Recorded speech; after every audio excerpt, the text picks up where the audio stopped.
The committee will come to order. Good morning to everyone, and without objection, the chair is authorized to declare a recess of the committee at any time. With that, I will now recognize myself for my opening statement. I am honored to be convening today's hearing, my very first as chairwoman of the Committee on Oversight and Reform, as we continue to mourn the loss of our dear friend and colleague, Chairman Elijah Cummings. And as I sit here today in his chair, I am mindful of his lifelong mission to seek not only common ground, but higher ground. With that in mind, I am very pleased to hold today's hearing on an issue we have been fighting for many years, the need for comprehensive paid family and medical leave. It's important for people to understand the current situation in our country. Right now, we are one of only 2 nations in the world that does not provide our workers with any form of paid family or medical leave, the United States and Papua New Guinea. I remember when I was pregnant with my first child, and I asked my offices about leave policy. And do you know what they said? Leave. What leave? Women just leave. We expect you to leave. And I said I didn't intend to leave. I intended to come back to work. And they said, it's the only time it's ever happened. That was an unacceptable answer then, and it is an unacceptable answer now for families across the country. There are some basic and fundamental questions we need to face as a society. For example, if a young woman, a hardworking and promising employee, wants to have a child and spend a few weeks caring for her newborn, should she be forced to go without any paid maternity leave at all? Or should we as a nation finally recognize that having a child is a wonderful and predictable part of our employees' lives that we should support? If a father's 2-year-old daughter is diagnosed with cancer, should he be forced to take leave without pay and face financial hardship in order to take his daughter to her chemotherapy treatments, or should we as a nation do better by them? If a man who has dedicated his entire professional career to serving the American people has to help care for his wife after a stroke, should he be forced to leave the workplace altogether, or should we as a nation value him and his contributions? These are the questions that we as policymakers must answer. We are the ones who make these decisions. I believe with all my heart that we need a policy that supports hardworking young women who are having their children, that supports the father in crisis who is caring for his 2-year-old daughter with cancer, and that supports the dedicated husband who is helping his wife recover from her stroke. Providing this benefit is a significant and important investment in our future, the future of children, parents, families, and our future as a nation. Paid leave yields better outcomes for productivity, health of parents and children, and long-term financial stability. It also contributes to closing the gender wage gap. There are some who disagree. They oppose paid maternity and paternity leave, and they oppose any type of paid family and medical leave. But we are making progress in this fight that has been over 35 years in the making to give parents and caregivers who work for the federal government time to care for their newborns, sick children, and other ailing members. Champions like former Congresswoman Patricia Schroeder, who was chair of the then House Civil Service Subcommittee, started this important workforce effort to respect parents and caregivers and help them balance the economic and emotional needs of having a family so they wouldn't need to choose between their family and their work. I have sponsored a bill for many years called the Federal Employee Paid Leave Act. In fact, previous versions of the bill passed the House twice, but we have never gotten it through the Senate and signed into law. My current bill would provide federal employees, women and men, with 12 weeks of paid leave for the birth, adoption, or fostering of a child, for a serious medical condition, or to care for an ill spouse or parent. The federal government is our nation's largest employer, and it should be a model employer for the nation. Earlier this year, I was very pleased that the House passed these provisions as part of the National Defense Authorization Act. When it went to the Senate, we were not sure if it would survive. We had been fighting for so long, we did not know if it would finally happen, but over the past few days, an agreement was struck to provide for 12 weeks of paid leave for employees at all federal agencies when they have a new baby or adopt a child. If this agreement is signed into law, it will be a tremendous victory for the more than 2.1 million employees across the country.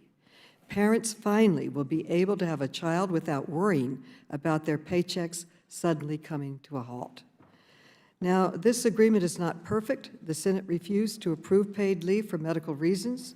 For example, that father who needs to take his 2-year-old child to chemotherapy treatments would not be covered, and neither would the husband who needs to care for his wife recovering from her stroke. In addition, this provision covers only federal employees, so it does not cover anyone working in the private sector. We will continue fighting for these Americans in the months and years to come. But despite these drawbacks, this is an amazing accomplishment. Democrats made this issue a priority of our caucus. I want to thank Speaker Pelosi, the Democratic Women's Caucus, chaired by Lawrence, Speer, and Frankel, who have made it a priority, along with the Congressional Progressive Caucus, chaired by Jayapal and Pocan, for their support and leadership. And I would also like to acknowledge Representative Jerry Conley for his work on the issue. He is a tireless advocate. He held our committee's first hearing in this Congress on this issue in his subcommittee. He is also a tremendous negotiator. He is one of our committee's conferees on the defense bill, along with Stephen Lynch, who is also phenomenal. Together, they skillfully represented the interests of our committee, our workers, and the American people in the negotiations with the Senate that resulted in this victory. They also worked closely with Chairman Adam Smith on the Committee on Armed Services, whose leadership and vision led to this achievement, as well as our partner in these efforts, Democratic leader Steny Hoyer. I would now like to recognize my good friend and colleague, the gentleman from Virginia, Mr. Conley, to give his opening statement. I thank the Chair, and congratulations on your first hearing, I believe, as Chairman. Yes, it is. But especially congratulations on this signal victory. Without your persistence and your tenacity, this would not have happened. And as you said, the job isn't complete, but this is a huge step forward. Congratulations, Chairwoman Maloney. In September, our subcommittee, Government Operations, held the first hearing, as the Chairwoman just indicated, to even discuss paid family leave for federal employees, the first hearing like it in 10 years. And again, it was due to the persistence of Chairwoman Maloney that we were able to have this hearing. I was honored to work with her to ensure that a provision providing 12 weeks of paid parental leave to our talented federal employee workforce remained in the National Defense Authorization Act, and it seems we were successful. But the victory lap is somewhat circumscribed because there's still more work to do, as the Chairwoman just indicated. While we've secured paid parental leave for federal employees, we must continue to fight for paid family caregiving leave and leave to care for one's own medical needs. Now is the time to catch America up to the rest of the world when it comes to paid family and medical leave. Leading businesses have long recognized that good paid leave policies for employees strengthen families and enhance recruitment and retention of a talented workforce. It's time that all of America's families and our national economy reaped those benefits. I will continue to join with Chairwoman Maloney and others to fight for our nation's civil servants and their right to paid family and medical leave. But we want all Americans to enjoy those privileges and those rights. As we stated when fighting to ensure paid parental leave for federal employees in the NDAA, too many employees, both public and private, have no access to leave when they need it most, and it's time to take steps to ensure they have it. Family leave is not a magnanimous gift provided by unsavvy employers. Data shows that paid family leave improves recruitment, morale, productivity, and retention. A 2016 survey by Deloitte found that 77% of American workers said paid family leave would sway their choice of an employer. That's particularly important in an environment with 3.5% unemployment. Half of those surveyed would prefer a family leave opportunity to a pay raise. An Ernst & Young study found that 80% of companies with paid family leave policies found a positive impact on employee engagement. And companies that institute paid leave policies found less attrition of their female employees. A Rutgers University survey found that women with access to paid family leave are 93% more likely to be working a year after having a child than those without such access.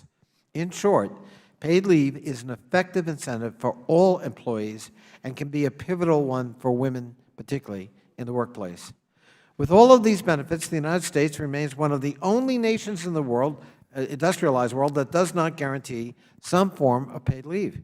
In fact, in 2018, less than 17% of workers in our country had access to paid leave benefits through their employer, and less than 40% had access to personal medical leave through employer-provided short-term disability insurance. The lack of paid leave hurts American families and the nation's economy. If our country took steps we're advocating for today, creating policies that encourage women to participate in the workforce at the same rates as men, economists predict we would improve the nation's finances by $500 billion in economic activity per year. By providing paid family leave to federal civil servants alone, the Institute for Women's Policy Research estimated agencies could prevent 2,650 departures per year among women workers, saving $50 million in annual turnover costs. In the United States, 62% of two-parent families have both parents employed as they struggle to make ends meet. 3/4 of women with children work. Beyond child care, outside the home, beyond child care, our nation is aging and the size of families is decreasing, meaning more Americans are and will be responsible for caring for older parents. Currently, 1 in 4 Virginia workers, for example, in my state, is 55 or older, 1 in 4. And in the next 15 years, the share of Virginia's population over the age of 65 is projected to grow by 30%. That's not untypical of most of the country. So we're going to need to care for our older family members, and as a nation, we need to take steps to ensure we're prepared for those population shifts. In Virginia, access to paid leave is even more concerning. For example, in 72% of our households with children, all parents have paying jobs. In 79% of homes with Black moms in Virginia, those moms are the breadwinners. In homes with white and Latina mothers, moms are the breadwinners in nearly half of those homes. Yet 55% of our workforce does not have access to paid leave, and even fewer have access to paid leave at all. It's time to change those policies.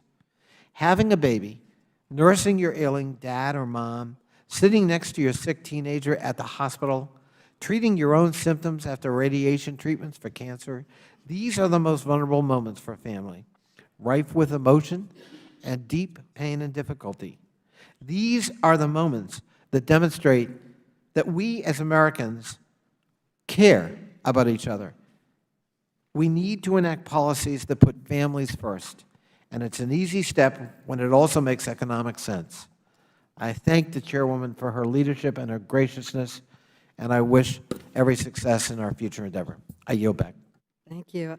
I would now like to recognize the ranking member, Mr. Jordan, for his opening statement. Thank you, Madam Chair, and let me also congratulate you. This is a big day for you, and we appreciate that, and we wish you the best. And while we all miss our friend, Chairman Cummings, we look forward to working with you and your team. We hope that you will work with Republicans in rooting out waste, fraud, and abuse in the federal government and in working to pursue reforms that make our government more efficient, effective, and accountable. And in that vein, before I get to our opening statement, there was a report released just yesterday by the Inspector General. As you know, Madam Chair, this committee has jurisdiction over the Inspector Generals and the work that they do in the various federal agencies across our government. And we were hoping that you might let us know when we would have Mr. Horowitz in front of this committee to answer the questions about his important and, in many ways, scathing report on the FISA court and what took place just a few years ago in front of that court. Do you have an idea when we might have that hearing? The ranking member's request for a hearing with Mr. Horowitz is noted, and we will address that at the appropriate time. I appreciate that, Madam Chair. The purpose of today's hearing is to discuss various proposals to pay federal employees for up to 12 weeks of family or medical leave and to mandate various leave requirements on employers in the private sector. At the outset, I would like to note that the best way to help both employers and employees throughout the country is to pursue policies that promote economic growth and job creation. Since President Trump's inauguration, his administration and Republicans in Congress have pursued policies to do exactly that. Under the President's leadership, we have been successful. The November jobs report showed that our economy added 266,000 additional workers, 54,000 in the manufacturing sector, and unemployment fell to an unbelievably low rate of 3.5%. And I think that's because of the policies such as the Tax Cuts and Jobs Act, which the President signed into law almost 2 years ago now. Because of our growing economy, companies are competing for workers and voluntarily expanding benefits for their employees. In our home state of Ohio, for example, Conger Construction Group from Lebanon was able to double the number of its employees, offer bigger bonuses to its employees, give more paid time off to its employees, and offer better health care benefits because of the Tax Cuts and Jobs Act, not because of any mandate from the federal government. I have concerns about several of the proposals that we will discuss today. We must carefully consider the potential trade-offs from legislating a federal mandate for paid family leave, like the potential for lower pay or a reduction in other employer-based benefits. In the federal government, of course, the free market and the free market principles aren't applicable. It is therefore up to Congress to decide whether to expand federal employees' paid leave policy. Federal employees, on average, receive annual salaries around $90,000. Federal employees' total compensation, including benefits, can be valued as much as $125,000. Research shows that federal employees are paid more than comparable workers in the private sector. But before settling on a proposal that would take tax dollars from union workers in Ohio to pay for leave for already well-paid attorneys at the EPA or the Department of Labor, the committee and the Congress should do some serious fact-finding. It is incumbent upon us to study the relevant information. Is paid family leave necessary? Are a large number of federal workers depleting their paid vacation leave and sick days for parental or medical leave? Do federal agencies have policies in place that substitute for paid family leave? Paid family leave is certainly a well-intentioned policy, but we have an obligation as policymakers to thoughtfully consider the proposals, the need for the proposals, and their potential consequences. I'm grateful for the witnesses for testifying before us today. Particularly pleased to see our colleague, Ms. Delorio, with us today, and we look forward to their testimony and a chance to ask questions. With that, Madam Chair, again, congratulations, and I yield back. Thank you. I would now like to welcome our first witness. First, we're honored to have with us the House sponsor, the lead sponsor of the Family Act, a bill that would create universal, comprehensive, paid family and medical leave for workers across the country. Congresswoman Rosa DeLauro has been a champion for workers and families for 3 decades. As chairwoman of the Appropriations Subcommittee on Labor, Health and Human Services, and Education, she leads the fight to expand opportunities to middle-class families and ensure our economy is working for everyone. We are grateful for her tireless leadership and dedication to these issues. Congresswoman DeLauro, you may now begin. Thank you very, very much for your kind words. And while this morning we honor the memory of our colleague Elijah Cummings, we offer our sincere congratulations to you, Madam Chair, on ascending to this position, and delighted to be here. And I want to recognize and thank our ranking member, Mr. Jordan, for welcoming me here today, and all of the members of the committee. You know, as members of Congress, I believe it is our duty to level the playing field for middle-class families and for working people, especially now. Why now? People's pay is a serious economic challenge that people have in their lives, that their pay does not keep up with the rising costs, skyrocketing costs that they face every day. So it is sadly no surprise that very few can afford to lose several weeks of wages, whether for an ill loved one or for the birth of a child. It would push them over the edge. In fact, 62% of working people cannot access unpaid leave under the Family and Medical Leave Act, according to researchers from Brandeis University, either because they are ineligible or they cannot afford to. But those moments come regardless. In 1986, I was diagnosed with ovarian cancer. I went to my employer then and told him I was going to be hospitalized and that I didn't really know whether or not I would be returning. My employer was Senator Christopher Dodd. Senator Dodd introduced what became the Family and Medical Leave that same year. But what he said to me on that day when I went into his office was, "Rosa, go get yourself well.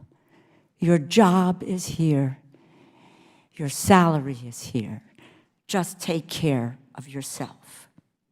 And with the support of my family and friends, and by the grace of God and biomedical research, I recovered and have been cancer-free for 30 years.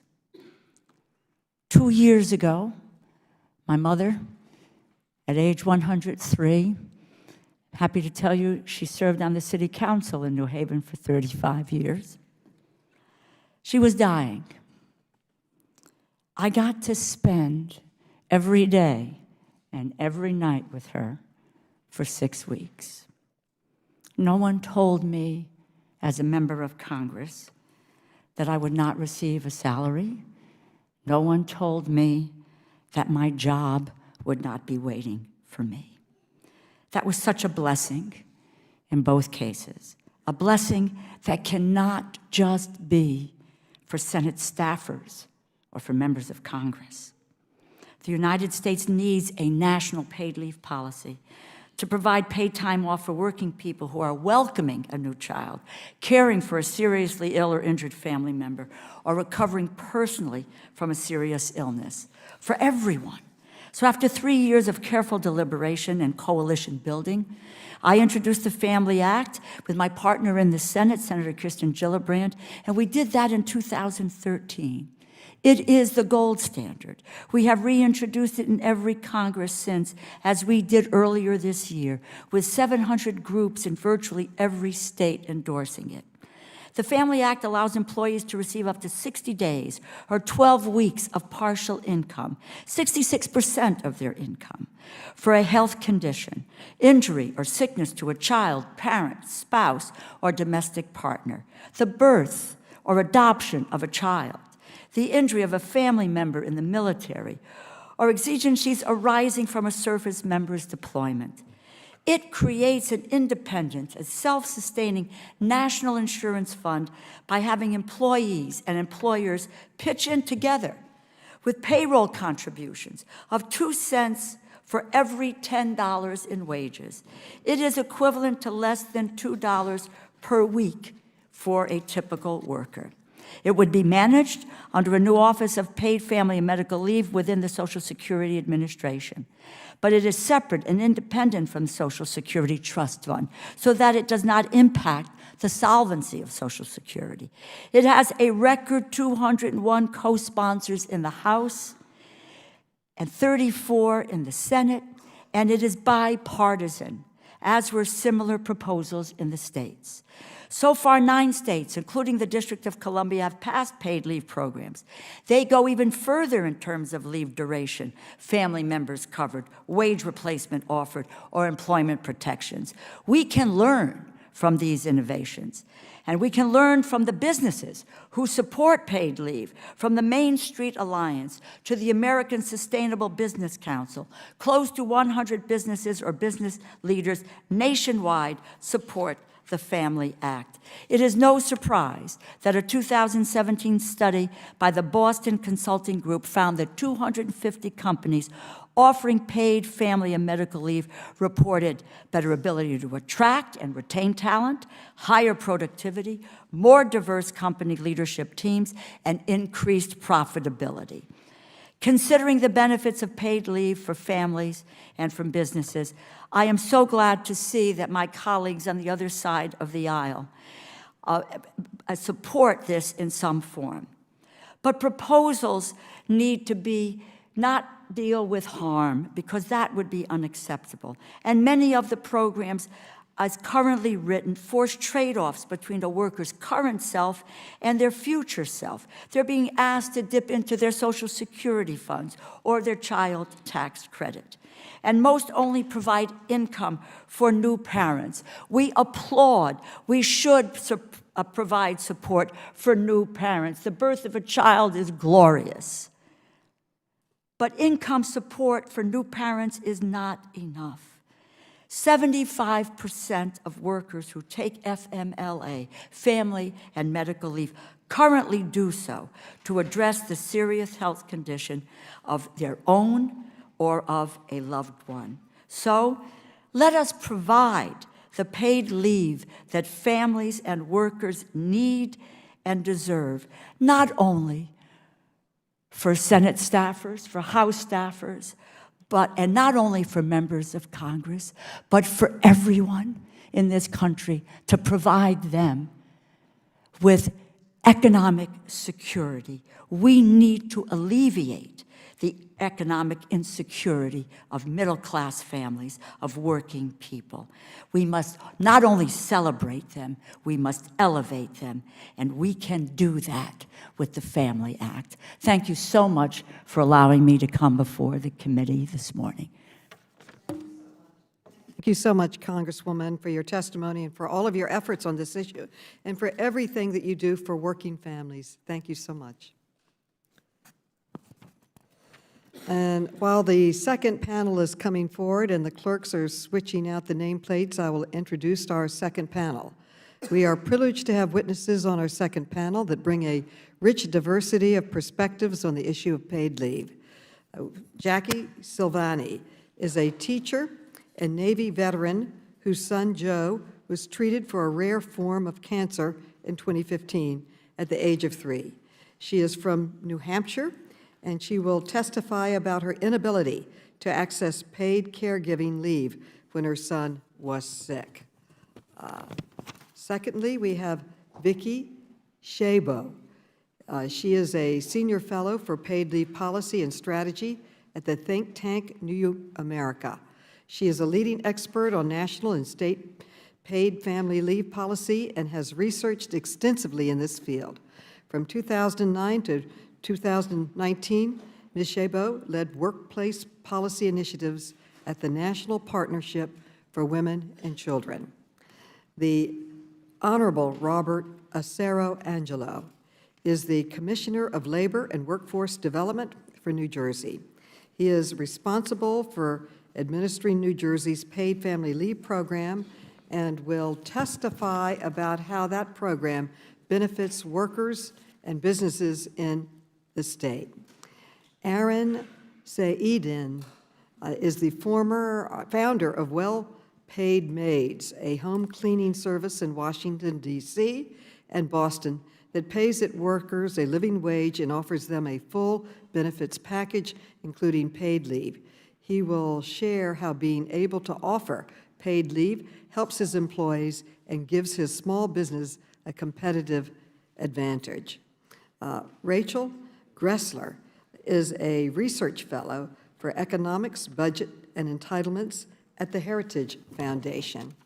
And Jennifer Tucker is a senior policy advisor for Black Women's Roundtable, which is part of the National Coalition on Black Civic Participation. She will testify about how the lack of paid family and medical leave impacts women and families of color. And if you would all please rise and raise your right hand, I will begin swearing you in. Do you swear or affirm that the testimony that you're about to give is the truth, the whole truth, and nothing but the truth, so help you God? Let the record show that the witnesses answered in the affirmative. Thank you, and please be seated. The microphones are sensitive, so please speak directly into them. Without objection, your written statement will be made part of the record. With that, Ms. Silvani, you are now recognized for your open statement. Good morning, Chairwoman Maloney, Ranking Member Jordan, and members of the committee. My name is Jackie Silvani. I live in Newfields, New Hampshire, and I am a proud member of Moms Rising. I am also very proud to be a Navy veteran, a mother of 3, a wife, and a teacher of 4th grade students at Epping Elementary School. Hi, guys. I'm here today because I know firsthand why our country so urgently needs a comprehensive paid leave policy that allows all workers to care for their families without risking their jobs or financial security. In June of 2015, I was driving home from work when I received the kind of phone call no parent ever wants to get. My 2-year-old son, Joe, was playing at daycare when suddenly half of his face was red and sweaty, while the other half was completely dry. His providers were perplexed. My husband and I rushed Joe to the emergency room, and the next morning, after a 3.5-hour MRI, doctors told us that our tiny toddler had a clementine-sized tumor in his chest. Joe was diagnosed with stage 4 neuroblastoma, a cancer of the nerve endings. Joe also had bone lesions on his hips, spine, shoulder blade, and femur. In a heartbeat, our lives changed completely. I had only one thought: I needed to save my child's life. Joe's treatment started immediately, and it quickly became clear that it would be long and difficult. Joe needed 6 rounds of inpatient chemotherapy, 20 rounds of radiation, tandem stem cell transplants that decimated his immune system and required complete isolation, and 6 rounds of painful immunotherapy. He has lasting kidney damage due to his treatment and developed a rare and severe complication called transplant-associated thrombotic microangiopathy that itself has a 20% survival rate. Over the course of his intense treatment, he spent 210 days in the hospital.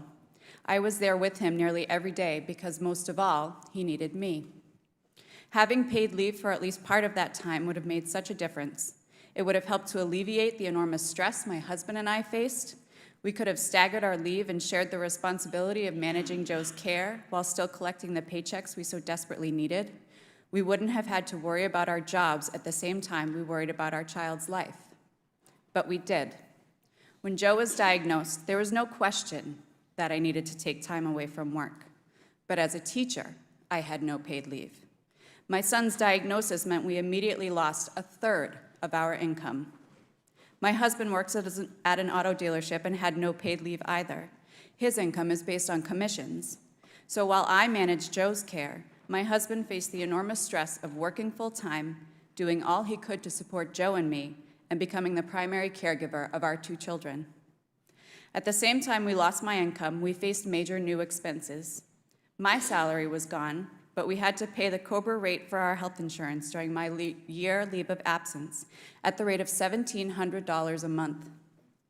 There were healthcare costs that our insurance didn't cover. Constantly taking Joe for treatment in Boston meant paying a lot for gas and parking. Hospitals don't provide caregiver meals. We needed before and after school care for Joe's siblings, including care over summers and school vacations that was not anticipated. And yet we still needed to pay our bills. Losing my income in the midst of this nightmare meant my son's medical crisis was also a financial crisis for our family. I will forever be grateful to the community that rallied around us. Friends held fundraisers to help keep us afloat and help pay our mortgage.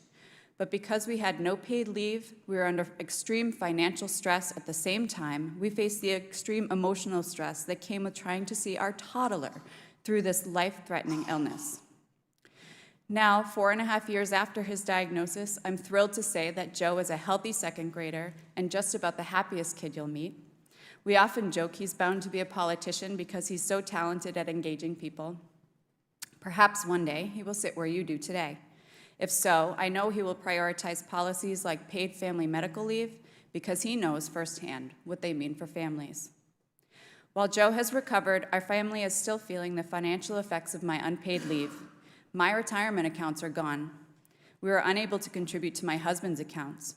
We are still digging out as we support our 3 children, yet we are the lucky ones. The emotional effects continue as well. When your kids are in danger, you don't think about your own mental health. We live in fear that Joe will relapse because the rate of recurrence for kids with the kind of cancer Joe has is around 50%. I honestly don't know how we would survive it again. But I do know that if we had paid leave, it would have been much more manageable. Often when we think about paid leave, we think about new babies. I know some lawmakers have even offered proposals that only address leave for new parents. As a mom, I know how important parental leave is, but we needed family leave to care for Joe, and policies that don't address the full range of caregiving needs would not have helped my family. In fact, they would have left us behind. No one plans for their child to get cancer, for a parent to have a stroke, or to need surgery yourself, but those things happen to all families, and that's why our country needs a comprehensive paid leave policy so urgently. Working people like my husband and me should be able to be there for our families in times of joy and times of hardship. I hope you will support the Family Act. Thank you. Ms. Sheba. Good morning, Chair Maloney, Ranking Member Jordan, and members of the committee. And thank you. Your story is incredible, and as a parent, I can't imagine what you have gone through. I also want to offer my congratulations to you, Chairwoman, for your longstanding leadership on federal employees' paid leave and the significant march forward that the federal employees' parental leave provision in NDAA is. It will make the federal government an employer of choice. But access to paid leave shouldn't depend on one's employer, their job, or their state of residence, whether they're a traditional employee or a contract worker. But today it does. Just 19% of workers have access to employer-provided paid family leave to care for a new child or an ill loved one. Within individual workplaces, access may be provided to the most highly paid and highly skilled workers, but not to others. This comes at an enormous cost, an estimated $20.6 billion to families in lost wages, $500 billion to the economy in lost productivity, more than $300,000 in lost income and retirement savings to adults who take time away from work to care for an aging parent, unknowable healthcare costs, safety net costs, and opportunity costs. You must take action now. But what action looks like really matters. Paid leave must be part of a suite of investments in families, wages, work, and care. A comprehensive national paid family and medical leave program must be equitable, inclusive, and sustainable. It must provide every working person in this country with the security of being able to care for ourselves and our loved ones. And it should be designed to promote race, gender, economic equity, and strengthen America's competitiveness in the global economy. Right now, the Family Act is the only proposal pending in Congress that meets this test. It's exciting to see support, both from the 200-plus co-sponsors, which are now a bipartisan group, and from advocates and businesses. In fact, this week, a new collaborative called Paid Leave for All and a new small business coalition for paid family and medical leave are both launching, which is a testament to momentum and demand. I want to make 3 observations about potential bipartisan progress and the enactment of comprehensive paid leave, and I want to dispel myths and provide context for action. First, let's not forget that the FMLA, the nation's unpaid leave law, was enacted after a 9-year battle in Congress. 9 years. It took so long because opponents at the time claimed that the FMLA would do substantial harm to businesses and the economy. Fortunately, they were wrong, and many of the opponents at that time admit that now. Similarly, in states, businesses that feared new paid family leave laws have also found their concerns to be unfounded. They generally now support their state's laws, and business support for a national law is growing. Second, the 8 states plus New Jersey with plus DC, New Jersey sitting right here, with paid leave programs show that progress is possible. Most include features that substantially surpass the Family Act in terms of the uses of leave, the wage replacement offered, the family members covered, the employment protections provided, and most substantially and significant for this committee and for Congress, laws with these enhanced features passed with substantial bipartisan support. To me, the state's bipartisan progress cautions against allowing Congress and national political observers to define down what a passable policy is. You must not write off certain policy design elements. We should look to the state's experiences to understand that a program like the Family Act should be within bipartisan reach. Third, it's remarkable that 80% of voters support a plan like the Family Act. Substantial majorities of voters across all political backgrounds also prefer the Family Act to approaches that would cut people out or force trade-offs. Voters who support the Family Act are also willing to contribute to a national paid leave fund and to contribute more than it would require. This, too, is true across party lines. Experience in states reinforces this polling. To my knowledge, there's never been a backlash against payroll contributions from individual taxpayers or businesses in states with paid leave programs. So what's required in a national policy? To achieve favorable outcomes for women's labor force participation and earnings, men's engagement in caregiving, child, maternal, and ill loved ones' health, business benefits, and taxpayer savings, A national program must meet certain criteria. It must include all FMLA-covered needs to create a policy that's flexible for all working people, regardless of their care need, make leave available gender equally, both on paper and in terms of the policy parameters that make it possible for men to take leave, provide adequate and timely wage replacement so lower wage workers can use the policy without hardship, ensure a meaningful duration of leave to account for the full complement of health and care needs, permit caregiving for a range of family members, to recognize that family care comes in many forms, be affordably and sustainably funded to provide certainty for workers and employers, include employment protections so that leave is safe to use, and finally, and most important, as we're finding from new research, build in funding for worker and employer outreach and education to ensure effective implementation and use.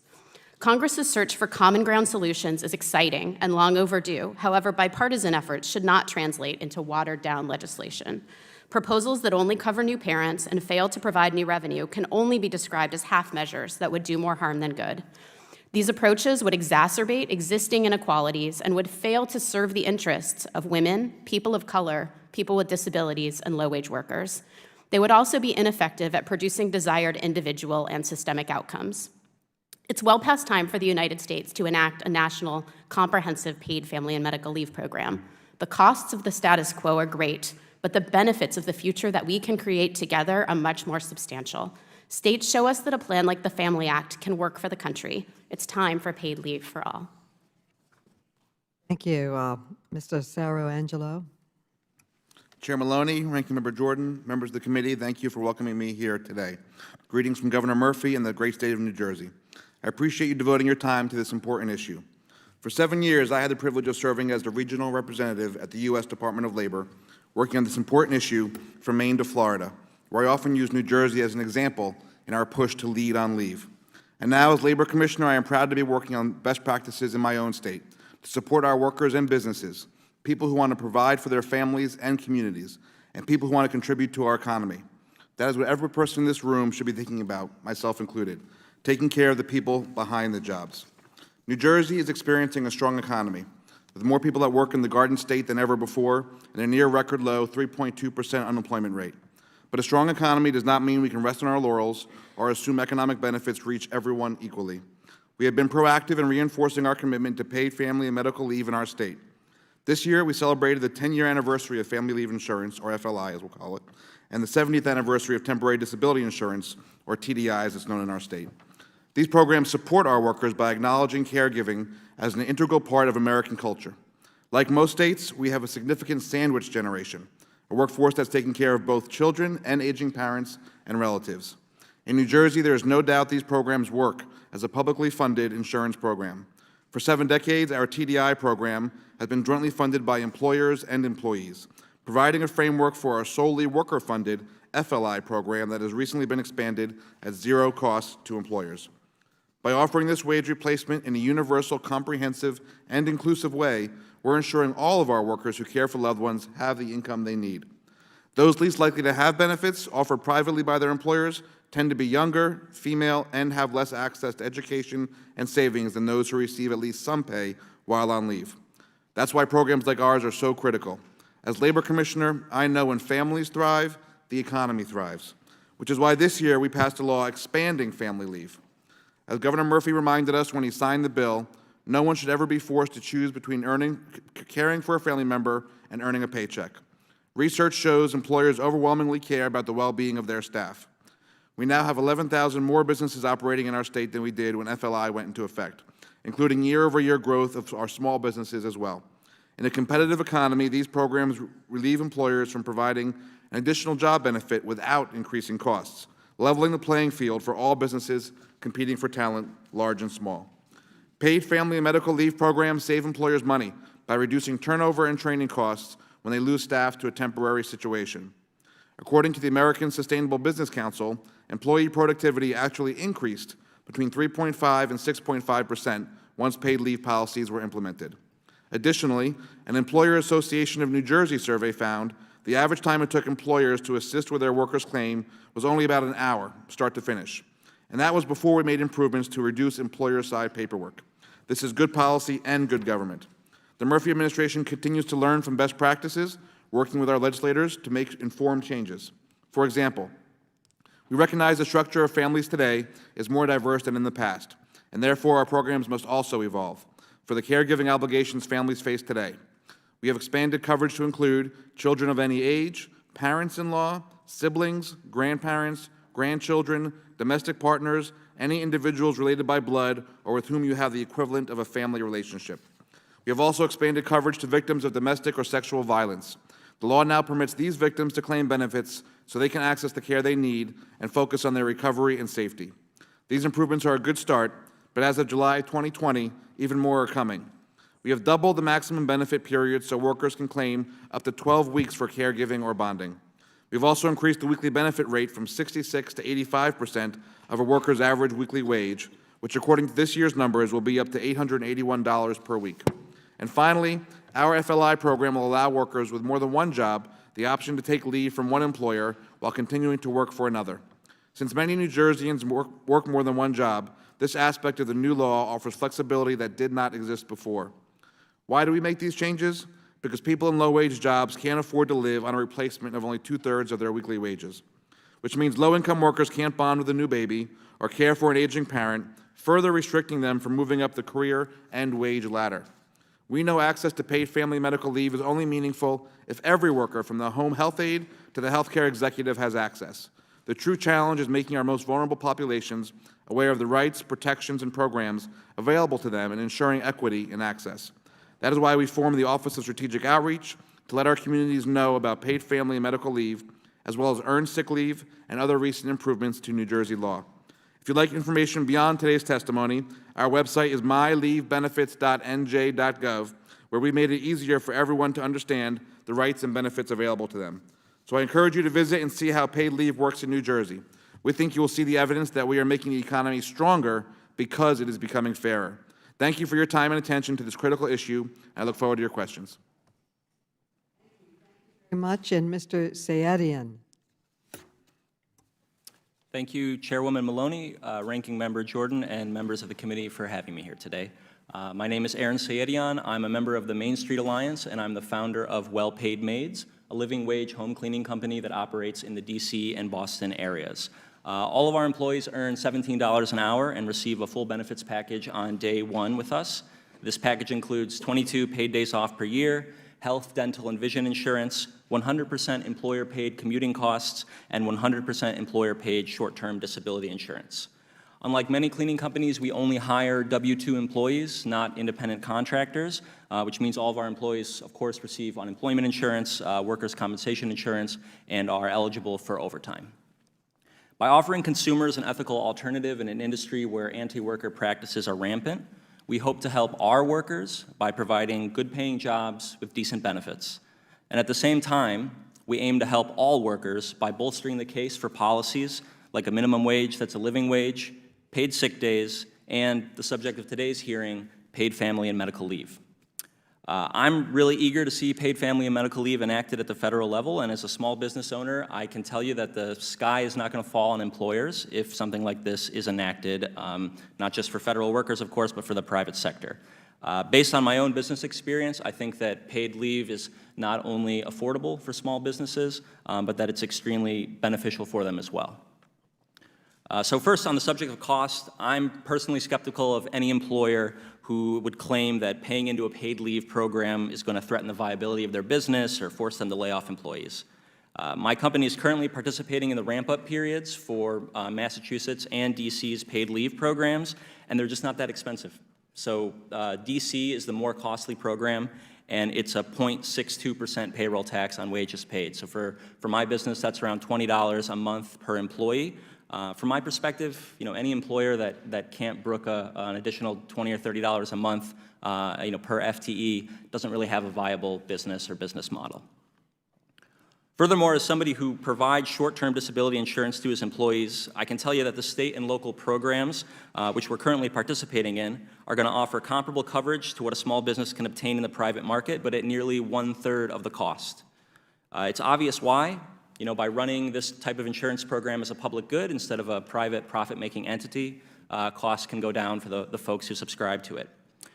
And in addition to that reduced cost, the state programs that we're going to be participating in also include family leave. Of course, short-term disability insurance, that's really just for personal medical issues. So in addition to being affordable, though, I believe that paid family and medical leave at the federal level is going to be extremely beneficial to businesses, right? This isn't just a cost to bear. In my own business, I've reaped a lot of gains from the benefits that I mentioned earlier, short-term disability being one of them.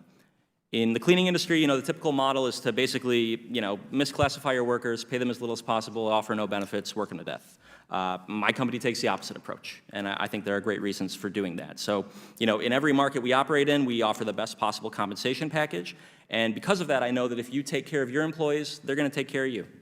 So, from my perspective, the reason that my employees are happy, hardworking, and dependable is because we have a benefits package, including paid leave, that respects the reality of everyday life. We all know people get sick, we all know people have babies, they need vacation, et cetera. I think that when you show employees that you have their back, they have yours in turn, and multiple witnesses have mentioned kind of the litany of studies that indicate all the benefits that businesses experience by offering paid leave and other high road benefits.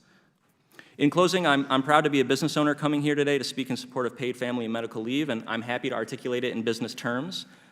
Based on the structure of the existing state and local programs that we're participating in, from my perspective, it's not going to cost businesses all that much, and it's going to generate positive outcomes for everybody. Ultimately, though, I think the crucial argument for a national paid family and medical leave program is that it's the right thing to do. Too often, we reduce everything to the logic of the market.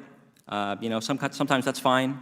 Ultimately, though, I think that paid family and medical leave is more than an employment issue.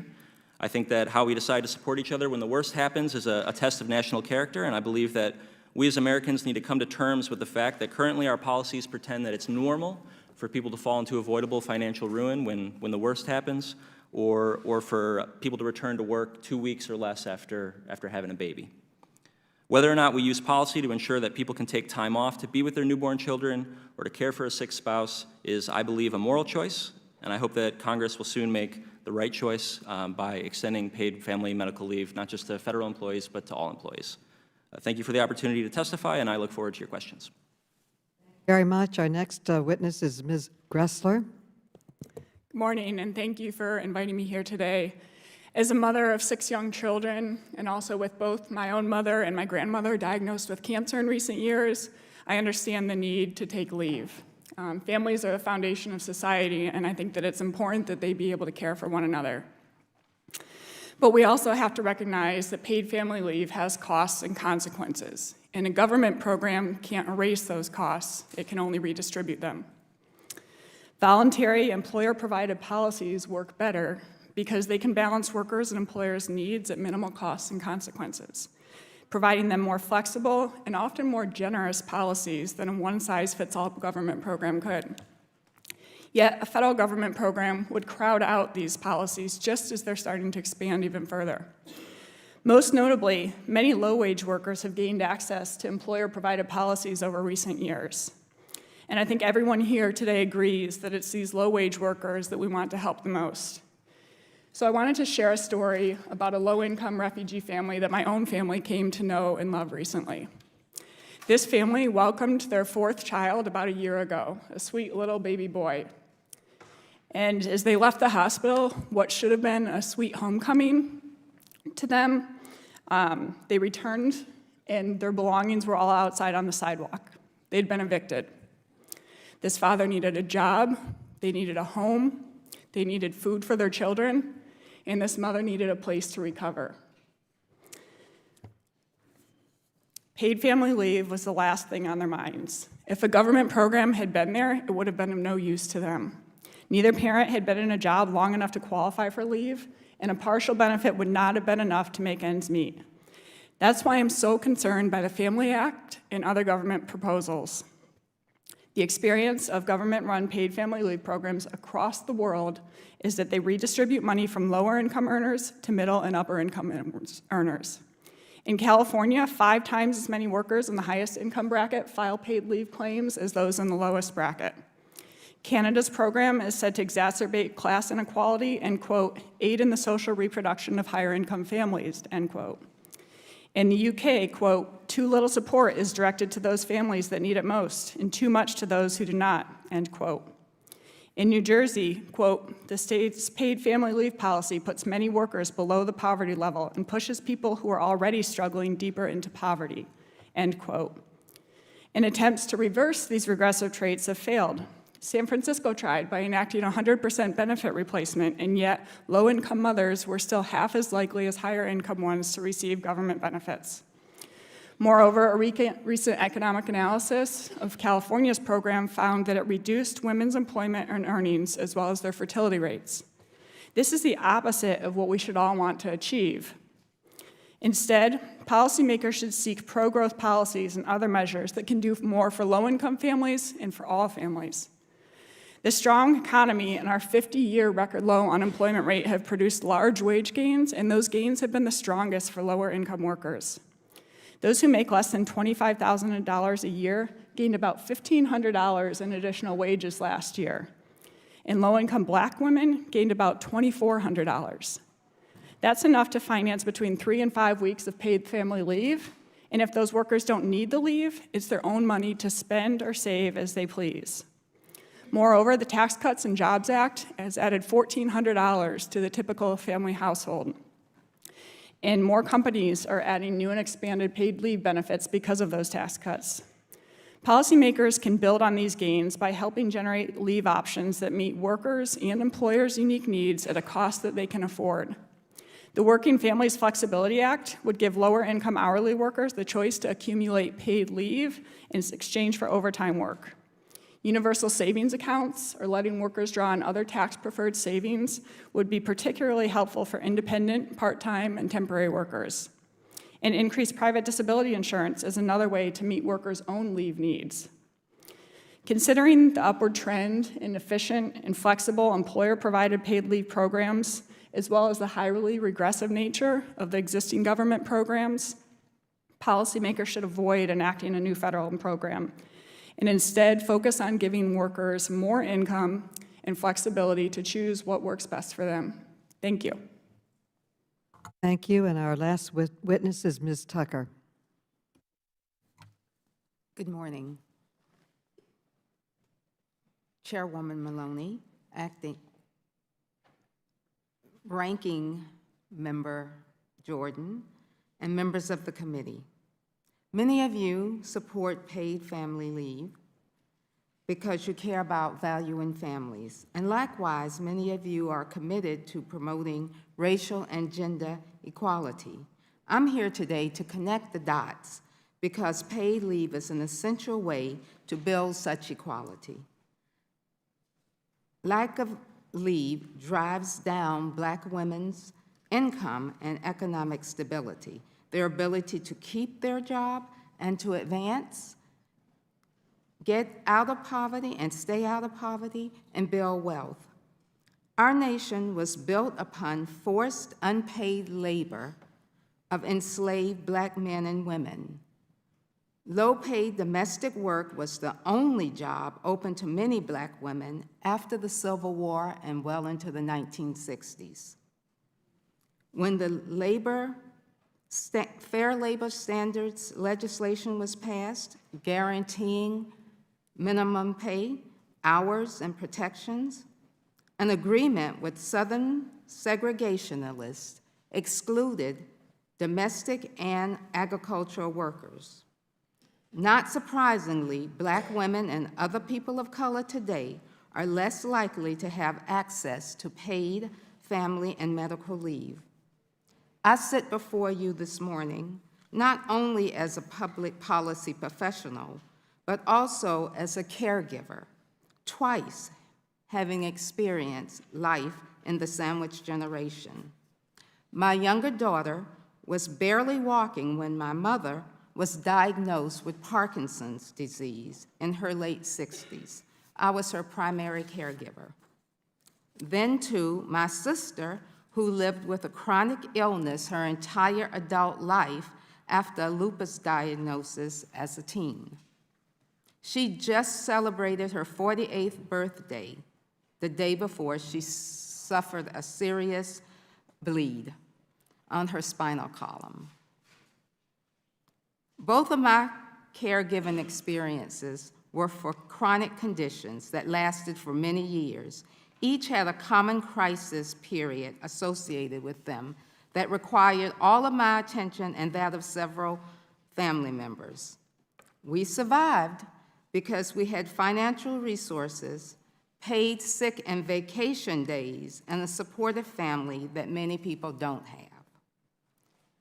It taught me that a catastrophic accident or illness can happen to anyone, and all workers deserve time to care for themselves, their families, without economic devastation, physical exhaustion, or so much stress. I know many Black women who have little or no paid leave time. Black women earn only 61 cents for every dollar earned by white non-Hispanic men. Only 54% of Black workers have access even to unpaid leave under FMLA, and many women who do can't afford to use it because 84% are primary or co-breadwinners for their families. Black women face a devastating maternal mortality rate, 4 times higher than that of white women. Pregnancy-related complications are closely tied to infant deaths. We need comprehensive paid family and medical leave to combat these and other disparities. But how that leave program is structured matters. We must ask, will it reduce or increase racial and gender inequities?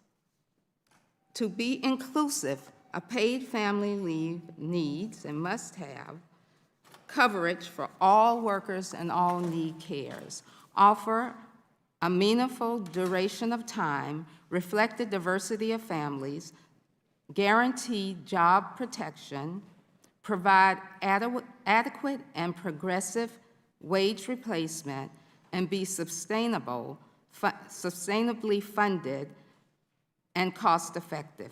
I thank you for your time and your commitment to ending racial and gender inequality. Thank you so much. The chair now recognizes the distinguished Congresswoman Norton. Thank you very much, Madam Chair, and again, I congratulate you on assuming the chair and on the achievement of your Federal Paid Family Leave Act. No wonder this is your first hearing. I'd like to direct my questions first to Mr.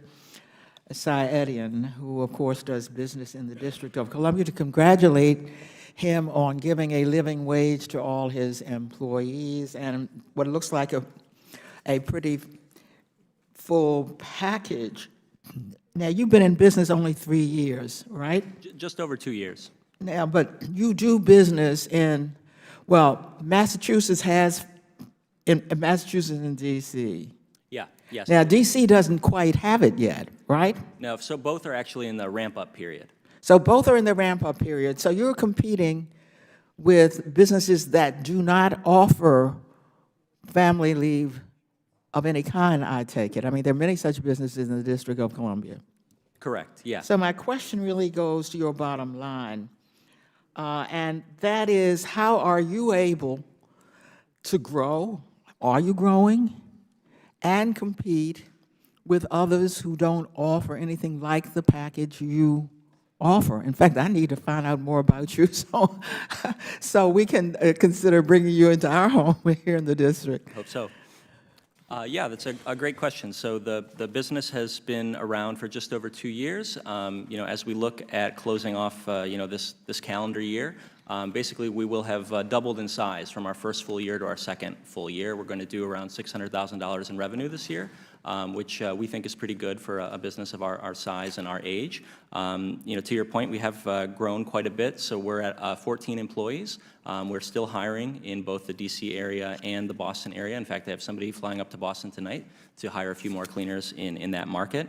And you know, in terms of how we compete, it's really through customers who are attracted to what we're doing. So, we're not just A1 cleaning services, or 4-star cleaning services. The people who use our company are really excited about our wages and our benefits, and, that's why they're willing to choose us versus a competitor. And so I think that's a great message to, anyone who's thinking about the different possibilities in the economy for a high road model, which is customers really crave it. And so I think that's So been our that experience. if there's a state law, Sorry? such as if there is a state law, such as the upcoming Yeah. law or the law in New Jersey, does that make it more affordable to remain in business and to compete with others in business? In other words, you're doing this on your own. You're competing with others who don't have to do it. You say you're making a profit. Right, absolutely. Now, what difference would it make to have a state law, let's say the new DC law? Well, it's actually going to make us more profitable because the amount of money that we pay right now for short-term disability insurance, which we use as basically kind of a stopgap version of paid family and medical leave because folks can use it to tend to their own medical absences. The short-term disability insurance that we buy is more costly than the public program that we're going to participate in DC. And so by being able to basically cancel our short-term disability policies and just participate in the public plans, we're going to save money, and it's going to make us more profitable. I want to ask Ms. Szabo, unpaid family leave, would you give us some indication of whether or not unpaid family leave, that law that we passed some time ago, has benefited anyone? Do people take advantage of it when they don't get any pay? Who is it that takes advantage of it? What good Sure. is it? Yeah, so the Family and Medical Leave Act, which is now 26 and a half years old, certainly has benefited some people. But the reality is that for people who cannot afford to take leave, then that is the #1 reason why people forego a needed leave, is that they can't afford to take unpaid leave under the FMLA. That means the folks that have benefited from the FMLA are disproportionately higher wage professional employees who might have some pay or cobble together vacation or sick time. There are huge disparities in who has access to unpaid and to be able to afford to take unpaid leave. So that's why paid leave is so critical. And for low-wage workers, You heard Ms. Grinsler argue that since with all of these policies, low-wage people don't take advantage of them. Why is that? so what we are learning from the states is both about how the policies need to be designed to ensure that low-wage workers are able to afford to take the leave that's available to them, and in fact, the programs that they're paying into. We've learned a lot about the community-based outreach and the partnerships that are needed, the materials that are needed to help inform low-wage workers and their employers about the leave policies that are available. And I just very quickly want to say, I have looked very closely at the Working Families Flexibility Act, the savings accounts, the Social Security proposal that's floating out there, even the CTC proposal, and there is no way that a low-wage worker is going to be able to benefit from any of those things. We've got 40% of workers in this country who don't have $400 for an emergency expense. The idea that they'd be able to contribute to a savings account is unthinkable. Working Families Flexibility Act forces people to work, or takes people's ability to work more than 40 hours in a week, to take their comp time, their time and a half, and then trade off time for that. They need those wages. They are low-wage workers.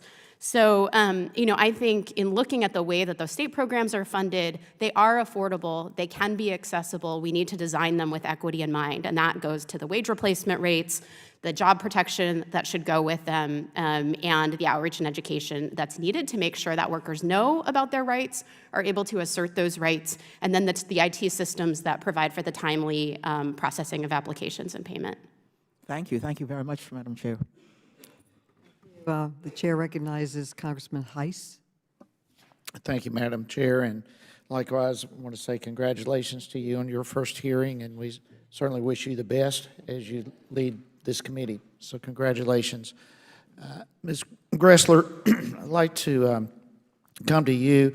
We hear a lot about the support of the national paid family leave and medical. And I get that. I mean, it sounds wonderful, but we all know at the end of the day, there's nothing free, and at some point, this has an enormous cost associated with it. And you brought that up in your opening statement. I'd like to hit on some of that, if we can, whether we're talking higher taxes or increased debt, lower benefits, fewer promotions for women. There's a lot of costs associated with this.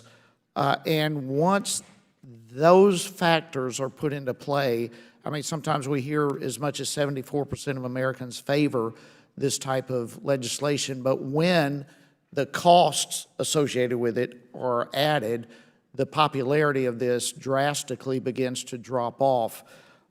Could you elaborate on some of the details of some of these trade-offs? Yeah, there is broad support for a paid family leave program if you just ask that question. But then if you get into what are the trade-offs, you know, if you were asked, are you willing to pay $450 a week?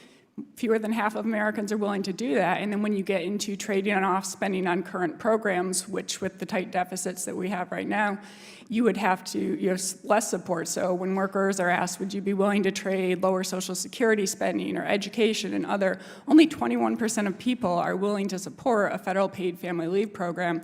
And I think it's important to note, what will the cost be? Because we don't really know. The state programs have been so underutilized. In New Jersey, only 1% of people who are eligible for the caregiving benefit use it. Only 12% of parents who are eligible for the benefit use it. So it appears that costs can be relatively small. In reality, if you have a federal program and you have companies that start canceling their current policies and shifting those costs onto the federal workers, then the cost of that program will expand over time, and it's not going to be a cup of coffee a week. And I don't see low-income workers buying cups of coffee a week because they don't have that to give it up. More like it's going to be a take of gas instead of that. You know, the American Action Forum has estimated upwards of $1,500 for the average worker to have a paid family leave program. And as I noted, those low-income workers are not going to be able to use that program. It's better off to let them have that money and use it as they see best fit for their families. I would think also that it would impact the tax rate in states that implement this, at least in some states. Are you aware of that? If you had a federal program, yes, they would have to choose whether or not they keep their existing program, which would be a nightmare for businesses to have to figure out which one they're going through. But yes, when you have a federal program, the tax rate would start out probably relatively low and then grow over time. I've talked to some of the insurers in New York, and they actually go through a private insurance market, and they've said, we're in the business now, but we can't stay in the business unless they increase the tax rates. It won't be affordable for us, so they won't be able to provide that policy. Okay, thank you. You also mentioned in your opening statement about the impact of the Tax Cuts and Job Act and how that, obviously the boom in the economy, record low unemployment, and all this that is out there. I know I have several businesses, many businesses in my district and hundreds of them across the state of Georgia that are voluntarily offering multiple benefits, from higher wages to benefits and leave and all sorts of things because they are more profitable. So can you talk from a national perspective how the tax cut has affected private industry and how that really, if it's your opinion, is more effective than a national stamp? Of course, so it provided huge resources that the employers could now use to meet their employees' demands, and a lot of those employers surveyed them and said, what would you like? And they wanted more benefits, particularly paid family leave, and that's why we've seen this huge growth in those policies. And everyone has pointed out today, it's in employers' best interest to provide these policies. You have higher retention. It's very costly to replace a worker. They're going to stay there longer. They're going to be happier. And so employers know better than policymakers and bureaucrats what's in their best interest. And the best way for them to be able to offer those policies is to have the resources to do so in a flexible way. A one-size-fits-all policy does not work for 28 million different businesses across the U.S. or 159 million different workers. You need a policy, just as Mrs. Delora communicated. She had a policy that wasn't standard. It wasn't a formal policy, but it worked. It was something that her employer, different ones at the time, were allowed to provide her with. And I would love to see more of that, is not having the employer have to say, go to the federal government, you're going to deal with the bureaucrats, and they're going to tell you what you can get, but rather, let me work with you. I want to keep you on as an employee, and I want to make this work, and let's see what's flexible and what works best for you. Thank you for your testimony. I yield back, Madam Chair. Thank you. The chair recognizes Debbie Wasserman Schultz. Thank you, Madam Chair, and my congratulations to you as well. It's many years of service on this panel, and I'm very proud of you. So Thank you. Proud to serve with you as well. I have had personal experience both with giving birth to all three of my children, who one of whom is now a teenager and the others who are juniors in college, giving birth to all three of my children while working very full-time. I gave birth to all three of my children while serving in the state legislature and running for Congress with my third child. About 12 years ago, some of you know I was diagnosed with breast cancer suddenly at 41 years old. One day, the picture of health, the next day, a cancer patient facing my own mortality. Because I had this job, because I am in charge of the employment policies of my office, I was able to take the kind of leave, like I was in the legislature, because I didn't have anyone other than my constituents to answer to, and I was able to structure my work-life balance in order to make sure that I could care for my newborn babies after they were born, and make sure that I could get myself well, all while managing the demands of a very demanding job. Most people don't have the luxury that Congresswoman DeLauro and I and all of my colleagues here have had. Research has shown that women with incomes of $75,000 per year or higher take an average of 12 weeks of maternity leave, while mothers in households with incomes of less than $33,000 per year frequently reported taking only 6 weeks of leave, not necessarily paid. Nearly 1/4 of U.S. women are back at work within 2 weeks of giving birth. Ms. Gressler, I find it troubling that you use the very tired argument that one-size-fits-all doesn't work for most employers. I want to start by asking you a few questions. I understand from your opening statement that you have 6 children. Were you able to take maternity leave for each of your children, the birth of each of your children? Yes, I was fortunate to be able to take leave with each. And how much maternity leave were you able to take for each of your children? I chose to take 12 weeks with each, and I had different policies at different times. Were you paid? I was paid at least part and often in full. Okay, and was it important for you to spend that kind of time with the peace of mind knowing that your salary, at least in large part, was covered during that time? For you to spend time with your newborns? Absolutely. And do you think other parents would value and benefit from that time as well? I do, and I think that they would value most from policies that are flexible and let them work with their employer to determine what's best. Okay. Do you support a minimum wage? I think that we should let the market determine what's the appropriate wage, and the higher the... But do you support a minimum wage, or do you think that we should not have a one-size-fits-all policy and just let the market pay anyone anything they choose to? No, I think a federal minimum wage, particularly a $15 minimum wage, would actually I'm not have asking the you about a regressive $15 policy. minimum I don't believe in a one-size-fits-all policy. Do you because believe, we have 50 unique excuse states. me, reclaiming my time, do you believe in a minimum wage? No. Not at all. You don't think that we should require employers to not allow employees to fall through the holes without a minimum wage? I think that we should let workers work at whatever wage that they choose to negotiate with their Okay, employer. well, that tells you all you need. All we need to know about your views. You've said you don't think a one-size-fits-all program works, but most people in America don't support a one-size-fits-all wage because we know what kind of poverty people would be thrown into if that's what we allowed. What you have to offer, on the other hand, is nothing at all for millions of Americans, and some, often the more affluent, will be lucky like you were, but many, more likely, 80% of workers, in fact, will not.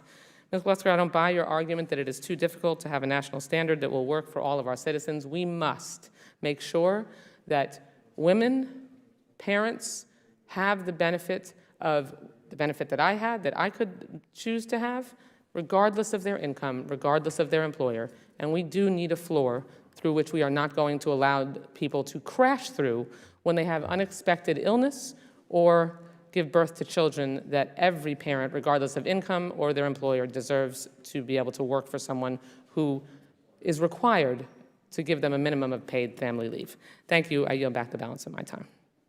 Madam Chair. For what purpose does the gentleman wish to Thank be you. I have a recognized? unanimous request to submit 4 articles of 4 different companies that, because of the tax cut bill are providing family leave. I have Southwire to pay Without workers. objection, without objection. I've seen the articles. They can go into the record. Thank you. Thank you. And I now recognize Mr. Grothman. Mr. Grothman? Sure. I'll have a couple, or look for a little bit more from Ms. Gretzler. I guess there was IRS data was done to do a study of California's 2004 paid family medical leave and its effect on women's careers.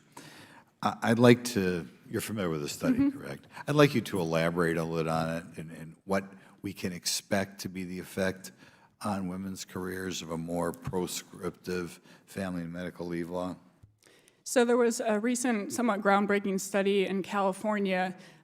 This study was different from others because they were actually able to obtain IRS data, and so it's better reporting, and you also had more than twice the sample size of previous studies. And what they found there, comparing women, who had babies 6 months apart before and after when California's paid family leave policy was enacted, those who utilized the benefit afterwards compared to those who didn't, those women had 7% lower employment rates and 8% lower earnings. And oddly, their fertility rates actually were lower as well. They did find that they were spending more time at home with their children as a result of that paid family leave law. Okay, but in other words, what you're showing me is there are unintended consequences of this law that only came out with a comprehensive review of tax returns. Correct. Okay. Right now, federal government has a hodgepodge of 43 different paid leave days, correct? Yes, federal workers have 13 days of sick leave that can roll over every year. You can use 30 days of advanced sick leave, and they can also access a paid sick leave pool. Okay. Could you explain how that compares to the private sector right now? I think on the average, the private sector at most that they have for paid sick days is about 10. Vacation days, similarly about 10, 2 to 3 weeks, whereas the federal government offers 3 to 4 weeks. Okay.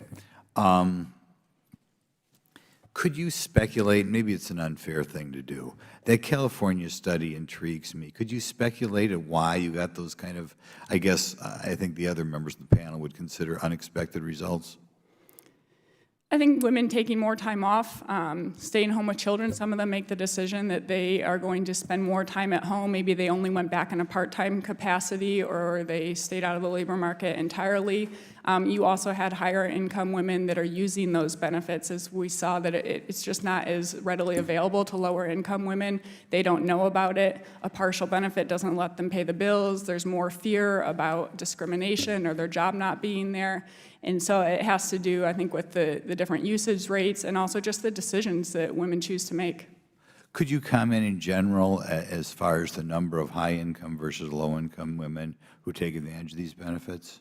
Well, in California, I believe that they had 5 times as many people in the highest income bracket compared to the lowest income bracket for women that were using the program. I'm not sure across the board what the figures are, but consistently everywhere, that's what we find, and that's what I'm most concerned about, and I would like to reiterate to Mrs. Wasserman-Schultz, I agree, we should be looking at the impact on low-income individuals, because that's who we all would like to help here. And what I'm trying to point out is that these policies actually don't benefit the low-income individuals. They tax them, and then they are not able to use them. And so I would love to work with everybody in this room to see what policies would actually benefit those low-income workers. I guess, we get briefings on this, and everything's focused on the women, which is good. Could you give us, were there any analysis on the man side of the effect of this law? Can we give him another 5 minutes? Well, no, it is important that because I think people can look at this as just a parental leave and a maternity leave issue, and actually 4 out of every 5 leaves that are taken are not parental leave, but they're for a worker's own illness or caregiving.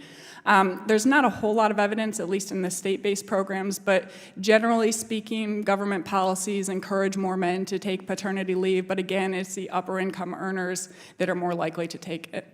Are there any statistics you could get from the California study on how this impacts men? Yes, I could share those with you after the hearing. Okay. And I as well have some articles that I'd like to submit to the committee. Is that okay? Thank you. We've reviewed them without objection. I now recognize Congresswoman Kelly. Thank you, Chairwoman Maloney, and I want to say congratulations to you, and I look forward to you being the chair. Get a lot of rest and relaxation in between. We often think of paid leave as being important for new parents, but it's just as important for workers who need to care for a sick child, spouse, or relative, or for themselves. Ms. Silvani, let me start with you. When your son was diagnosed with cancer in 2015, you took unpaid leave of absence to care for him. How did his illness impact your family? How didn't his illness impact my family? He was very sick. My other two children didn't know what was going on with their brother. Once Joe was out of treatment, my children needed mental health support. I didn't have paid leave at that time either to help them deal with their brother's illness. So to not have that time to be able to take care of our family as a whole was very hard for our family. So the sickness of one impacts Of course, many people. of course. And hopefully I'm saying your name right, Mr., is it Sedanian? It's Sayedian, but that's fine. Sayedian. No, I want to get it right. You started a small business with the goal of treating your employees better. You paid them a living wage. You offered comprehensive benefits, including paid medical leave. I understand you also had a personal health crisis that motivated you to start a business with this goal. Can you talk about how your concussion set you back and how difficult it was to address your own health needs? Sure thing, yeah. A few years back when I worked in consulting, I sustained a concussion. I wasn't able to work, primarily because, staring at a bright screen, reading words, all that kind of stuff, that's prohibited when you're trying to recover from a head injury. So I ended up taking more than a few months off of work. I was able to do so because of the kindness and benevolence of my employer and their forward thinking in having a disability policy in place. Likewise, the same is true for my own employees at Well-Paid Maids, but ultimately this kind of thing shouldn't rest on having an employer that is thinking forward about something like this or is kind of enlightened on this subject. Thank you. And Ms. Tucker, turning to you, you mentioned in your written testimony that you served as a caregiver for your mother and your sister while raising a family, meaning you are part of the sandwich generation. What does access to paid family and medical leave mean for communities of color whose families are more likely to be intergenerational and whose members are more likely to take on caregiving responsibilities as a result? That's exactly right. That is so correct. Our families are more likely to be intergenerational. And paid family leave would mean that families would have a cushion, an ability to take some time with that, even with that reduced salary, to do what they needed to do with their ill family member. We know that a quarter of young African-American millennials between the ages of 18 and 35 are caregivers. And many of these caregivers are earning $30,000 annually. And I believe this is because they are in jobs that allow them to take care of the family member. So this means that their earning power over the lifetime is stunted, starting at the starting gate. Thank you. Thank you for sharing your stories. Many people across the United States can relate to them. Dealing with a medical condition or health crisis is scary and stressful, and it can already be financially crippling without losing your income. And I know when I entered Congress, I represent the 2nd Congressional District of Illinois, and I had the highest rates of foreclosures in my area because of healthcare issues. According to one recent study, 42% of new cancer patients lost their entire life savings within 2 years because of the cost of treatment.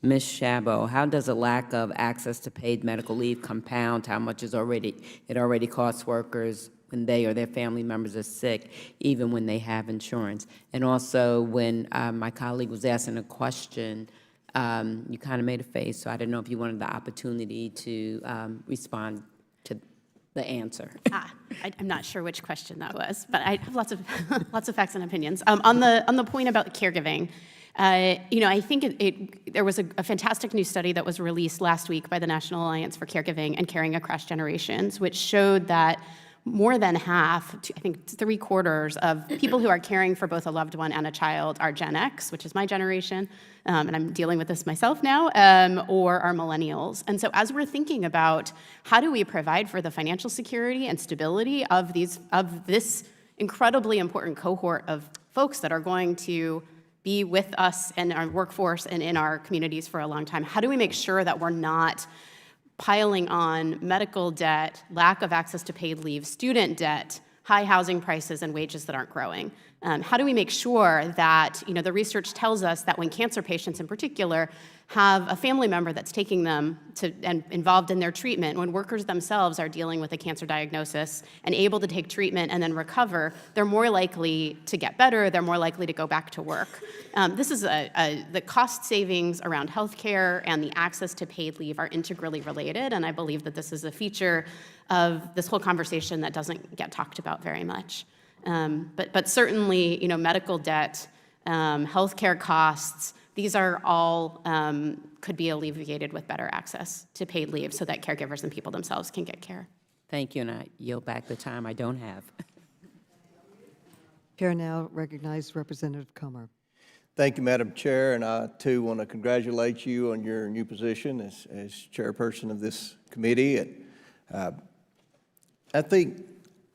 I'm confident that all of us in Congress on both sides of the aisle are sympathetic to those families who have children, and those families who are put in a terrible position of having to be caregiver for other family members. I also think that in Congress, those of us who represent extreme levels of poverty are also sympathetic to the working poor. I represent Southern Kentucky, so my district's very vast. I represent the eastern part of the state that has Appalachia. I represent the far western part of the state that has the Mississippi River Delta, two of the poorest regions in America.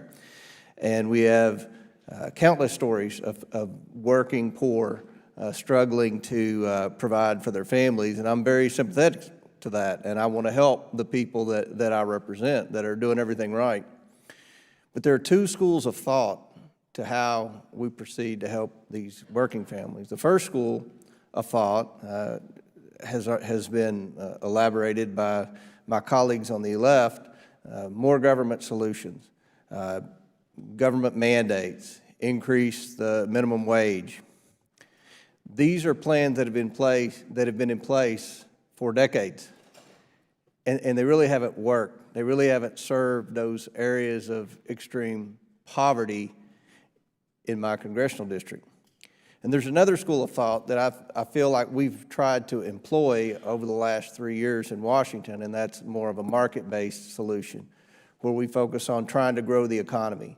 And I believe if you look at where we are today, we've been very successful with the passage of the Tax Cuts and Jobs Act, with President Trump and the last Congress's efforts to focus on burdensome regulations to try to get the government out of the way, to grow the economy, to provide more opportunities for all Americans.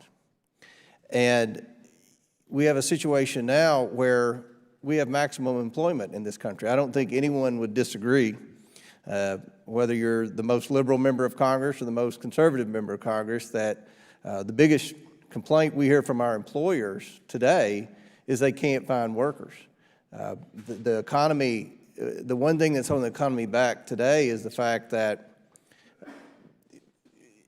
businesses and employers are hesitant to invest additional capital because they're not confident they can find workers to fill those positions. So we have a situation where we're having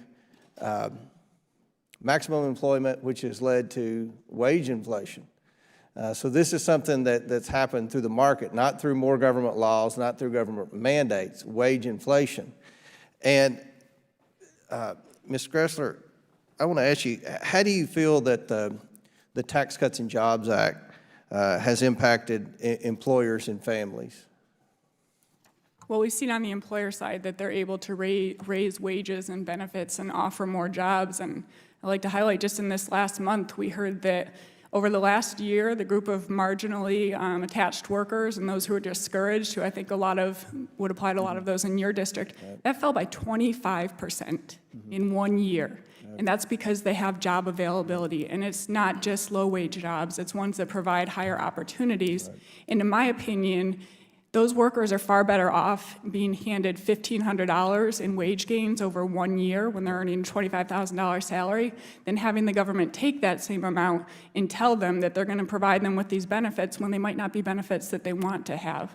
I agree. According to the Society for Human Resource Management, 20% of employers in 2019 offered family leave beyond what is required by FMLA. This represents a 6% increase from the prior year. Do you think this trend will continue? Exactly. We're on this upward trend. The strong economy, the tight job market means that the employers have to compete, and they see the value in it of offering those benefits because they can get the workers that they need and they can retain them. And so I think that this is not the time to stop that upward growth. I agree, and I'll conclude by saying this, Madam Chairman. I think that when we have a situation like today where we have maximum employment and employers are competing for employees, the businesses that take the best care of their employees are going to win the battle of the best employees. So I feel like we're on the right track in America, and I hope that we can continue the pro-growth agenda that has led to unprecedented prosperity, but there are still lots of pockets of poverty in America, lots of families that are struggling, and those are the people that we certainly need to focus on. I think the solution is a market-based solution. Madam Chair, I yield back. The chair recognizes Representative Lawrence, one of the co-chairs of the Women's Caucus that has prioritized this issue. I want to thank you, Madam Chair, and congratulations. It's wonderful to be able to add a woman to this wall of men as the chair of this caucus, this committee. I also want to thank you for being a champion of this issue. As stated, I have the honor to serve as the bipartisan and Democratic Women's co-chair for this Congress. The issue of paid family leave is something I hear frequently about. Ensuring that women and family and parents have the ability to preserve their economic security while continuing their employment in this country. One of the things that troubles me, Ms. Gressler, it's an oxymoron. You're saying that because of this tax cut that many workers have not received, although there has been a tremendous increase in pay to stock owners or boards, if they have more money, it should equate to embracing providing paid family leave. And you stated one of the challenges we have, because poor and minority families struggle the most with being in the sandwich position of taking care of a sick child and taking care of a sick parent. But what is something that is not being talked about is that for women, maternal mortality in the United States is one of the highest in the world. And one of the major contributing factors to that is the lack of child care, because women do not have the flexibility to take off from work to attend all the prenatal care. The reality, if I'm making $8 an hour, and how dare you say you don't support $15 an hour, because if you don't, you are stating that poverty in America should be a reality. How can we as a country who consider ourselves so great embrace a philosophy and a standard that impoverish people in America? And women are the largest group of those who are impoverished by this low wage rate in America.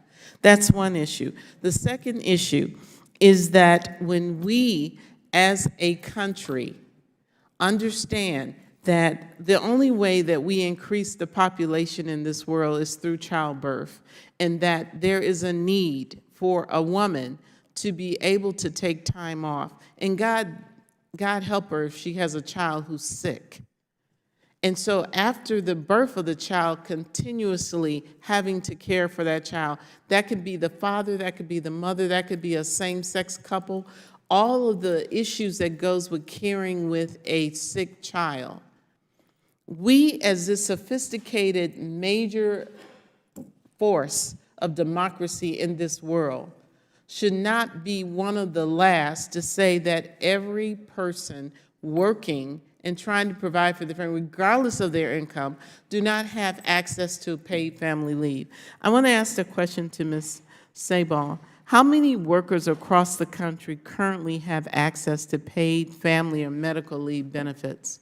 So today, 19% of workers have access to paid family leave. That's to care for a new child or a seriously ill loved one. And how current is that data? That is from March of this year. So March of this year, the big, amazing, fix-all pay cut happened. Yeah. Did that have a major increase on providing this benefit to American workers?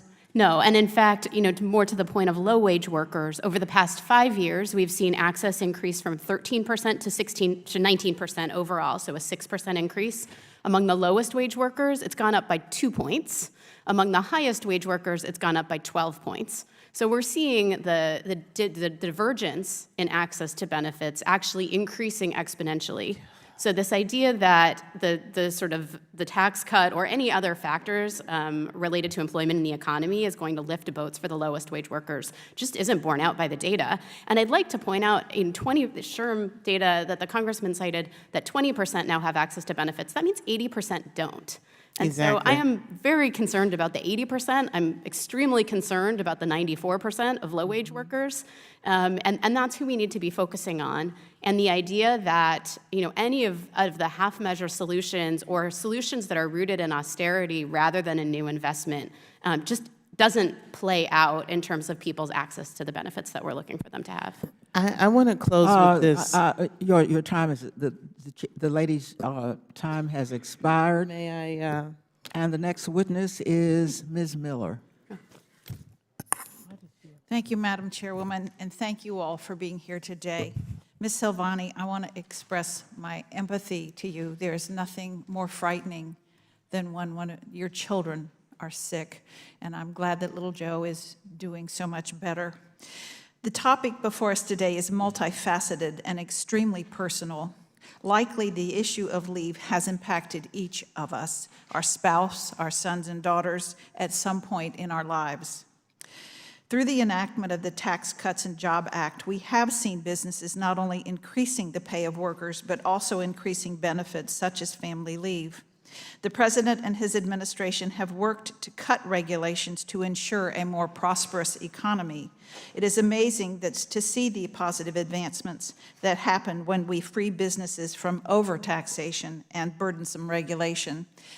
Madam Chair, I would ask unanimous consent to offer a study about California's paid family leave into the record. Representative Grothman mentioned it, and I think it's important that it should be included. Ms. Breslin. I won't object, but I'll ask that we be able to see that. Absolutely. It has not been given to us. I certainly have no objection. Okay. Without objection. Thank you. Ms. Without Breslin. objection, so ordered. Thank you, ma'am. We have seen the unemployment decrease to 3.5%. We now see employers competing to find good workers. How has the strong economy under President Trump impacted the benefit packages that companies can now offer? Well, not only have we seen more people have availability to jobs, and you can't have a good benefit package until you have a job, but we've seen a large increase in the number of companies that are offering paid family and medical leave benefits. More than 100 large employers have now come out offering these benefits, and these are not just the upper tiers, the consulting firms. These are the Lowe's, the Target, the Starbucks that typically employ lower wage workers who all now have access to these paid family leave benefits. In your testimony, you mentioned that record low unemployment is providing opportunities for marginalized workers. Can you expand on that? Yes, and this is why I want to iterate that the strong economy is better than something like imposing an excessively high one-size-fits-all minimum wage. The evidence has shown that when you impose high minimum wages, you crowd out the employees who are their least marginalized and those who have the hardest time finding a job. It's the lower rung of the ladder that gets cut off, and those workers have no opportunities then. On the other hand, if you provide pro-growth policies that let employers have more benefits to offer to create new jobs, they have opportunities to draw more workers into the labor force, and that's exactly what we've seen. We've seen people who were disabled before, who were discouraged and just gave up on finding a job, and now there are hundreds of thousands of them that have jobs, that are supporting themselves, and that have the benefit of seeing that paycheck that they get as opposed to relying on a government benefit. You know, that's kind of an intangible value to them to be able to provide for themselves and to have choices and flexibility over what they're doing with their money. Thank you. You also discussed how wage growth has helped contribute to reversing income trends, contributing to inequality. Can you elaborate how the current economy has done this? Yes, and I just wanted to actually point to my written testimony there because I think there is, based on the recent jobs report, I'm quoting here from the Council of Economic Advisors. It said that from the start of the current expansion through the end of 2016, average wage growth for production and non-supervisory workers lagged that of managers. The bottom 10% of wage earners had previously lagged that of the top percent. Those without a college degree lagged that of the college graduates, and African Americans lagged that of white Americans. Since President Trump took office, each of those trends have been reversed, contributing to lower income inequality. And these are the types of pro-growth, free market policies that are bringing the bottom end up. And those people who have been marginalized before, they are benefiting the most from this. And it's not having the government come in and tell them that they will provide them with a benefit and take more of their money away so that they don't have these choices. It's just letting the economy grow and letting mutual beneficial exchanges between workers and employers help boost everybody. I understand that the private sector approach is better than a one-size-fits-all approach. How can we encourage innovation and leadership in the private sector in terms of paid family and medical leave? There are lots of things that we can do without a government program. You know, the Working Families Flexibility Act, all it does is it lets private sector workers have access to the same thing that state and local workers have right now, and that's the choice between if you work overtime hours, would you rather take time and a half of paid leave, or would you rather take that time and a half of pay? It doesn't force anything upon anyone, and if you are a parent, particularly a single parent, that time off is a lot more valuable in many cases than just having a higher paycheck. There are other things that we can do to encourage among employers. With Ms. Silvani's case, I was thinking of my brother-in-law and my sister-in-law, and he's a school teacher as well, and in his situation, they had a paid sick leave pool. They had a daughter that was born weighing a pound, and they had to have, extended time off, and she was an hour away from where they were, and he had access to that. Other workers were volunteering. I would love to see more employers, particularly larger ones, to say, we're going to set up a The pool gentleman's that you can time, contribute woman's to. time has expired. Okay, great, thank you. Thank you. I ask unanimous consent to yield 1 minute to Representative Lawrence, who wants to thank her constituent who's on the panel. I want to say that it is very important that we understand the role of government, and to thank all of you for coming out in each role that you play and adding light to this issue. I count on government for a number of things, and to say that we don't need government to intervene on an issue that is going to be transformational for the quality of life of Americans is something that I feel very strongly about. I have a dream as well for this great country, and I try to keep hope alive, but I know that I have to take action and do the work. And it is clear that only a comprehensive approach like the Family Act will protect our workers, and I urge all of us to support it. Thank you. Thank you so much, and the chair now recognizes Mrs. Tlaib. Thank you, Chairwoman. I really do appreciate this hearing. This is a very, very important issue for my district, which is the third poorest congressional district in the country. And I really do appreciate your leadership on this, and for this to be one of your first ever committee hearings on House oversight. I do want to just clarify something that some of the members on the other side of the aisle have been pointing to. A recent study on long-term effects of California's paid leave program found that first-time mothers who used the policy had lower employment and wages 10 years later. Ms. Shaba, I would like to ask you about this specific study, because I don't want people to mislead the public in regards to this, especially because, I look at studies, polling, everything, and sometimes it doesn't match up with what's actually happening on the ground. So were there any limitations to the scope of this study that you could shed some light to so that we can have the facts before us and not make any misleading comments? Yes, absolutely. So this study is interesting. It is an outlier. Many studies in California using different methodology have shown an increase in both labor force attachment and earnings over time. I think what's interesting and limiting about this study is that it studied the very first cohort of women who took leave, who had the additional 6 weeks of leave available in 2004, the third quarter of 2004 specifically, and followed the earnings of that cohort over a 5-year period and then a 10-year period. Now, there might be something unique or special about that first cohort of women. There also might be different effects. So when the California law first went into effect, the men's share of leave taking was less than 15%. So of all the baby bonding claims that were taken, men only took 15% of those. Now we're above close to 40%. So there's trends in gender equity that have changed. So we don't know how that study would bear out if it was repeated, on data that was more recent. In fact, there have been other studies conducted of California mothers that show that paid leave had a positive impact on the workforce. Isn't that correct? Yes, absolutely, and a particularly substantial effect on Latino women and low-wage women. So it is not right to focus everything on this one particular study. The other thing that this study really shows is that we need to think about how we make policies accessible for men, how we encourage men's leave taking, how we pair childcare, better access to quality, affordable childcare for parents, and how we think about part-time parity and the wages and benefits and opportunities for people who do choose to work less than full-time. The other limitation of the study is that it didn't include self-employment income, and yet one of the author's hypotheses was that some of these women moved into gig work and into less formal employment relationships so that they could spend more time, but we don't know the effects of those wages or that income on their outcomes. Thank you. I do appreciate that. One of the things I know is really critically important is try to bring people in this room that are not here physically. And many residents in my district can't afford to come here or to speak up because they're working right now. And one community of caregivers who are often left out of the paid family leave conversation are families who have members with disabilities and special care needs.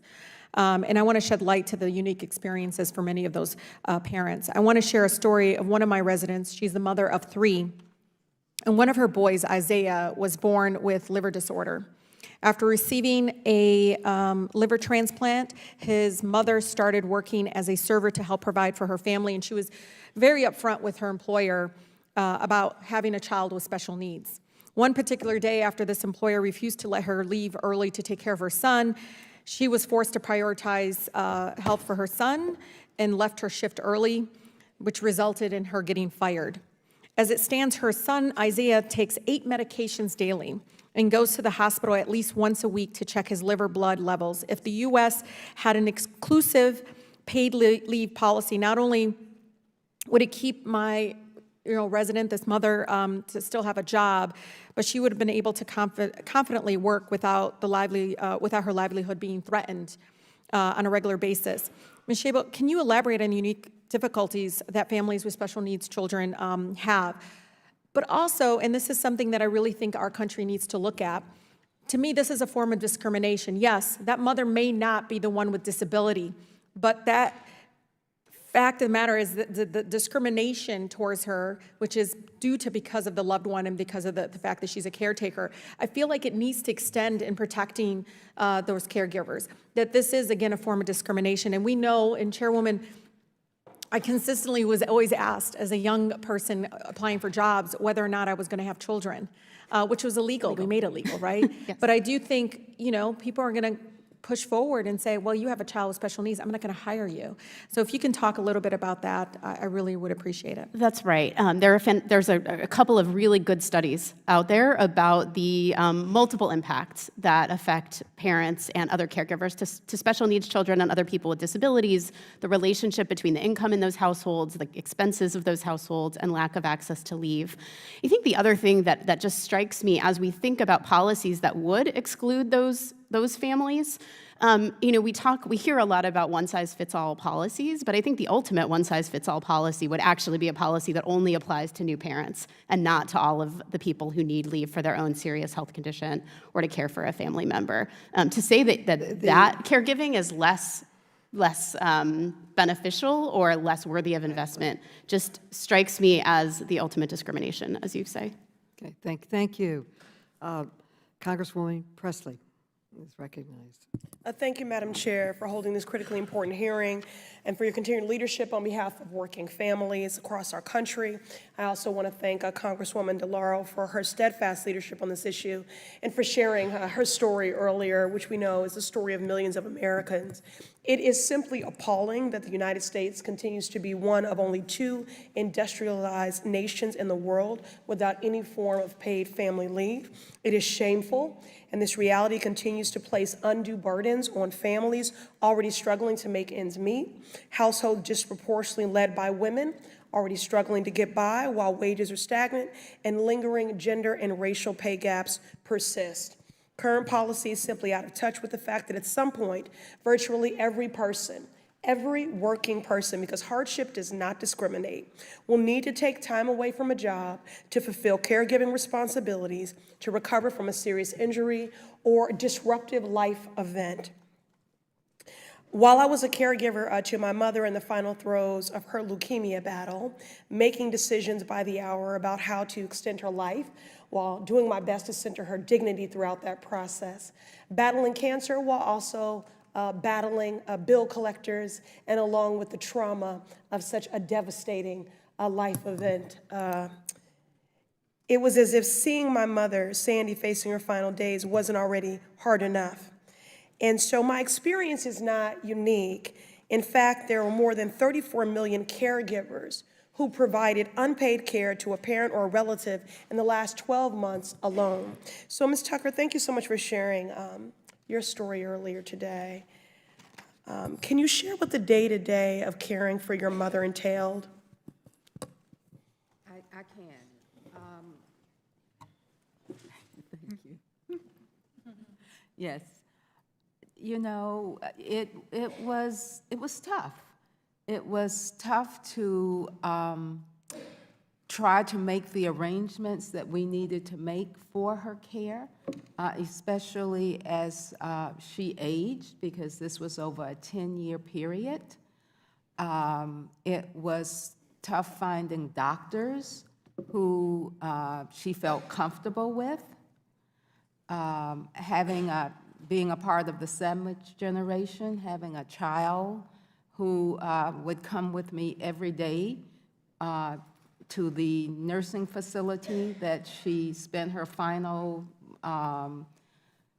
year in because she had gotten to a point where she needed care. And I remember one time my daughter saying to me, do we have to come every day to see Grammy? Well, that was pretty devastating. It was tough dealing with the financial aspect of this. My mother was a retired teacher, so she had some savings, and she had a monthly income from her retirement and from her Social Security that lightened that load. But there was nothing easy about it, and All-consuming. I was on my own to find the resources that we needed each time she had a crisis and we needed to go to the next level of care. Thank you. And it's my understanding that you also cared for your sister after she suffered a severe spinal cord injury as well. So how did you manage serving as a caregiver for both your mom and sister, and how did this impact your financial situation? And are you still recovering? There's a lot of questions there. I'm sorry. A lot to unpack. Well, lucky for me, these illnesses, these events didn't occur at the same time.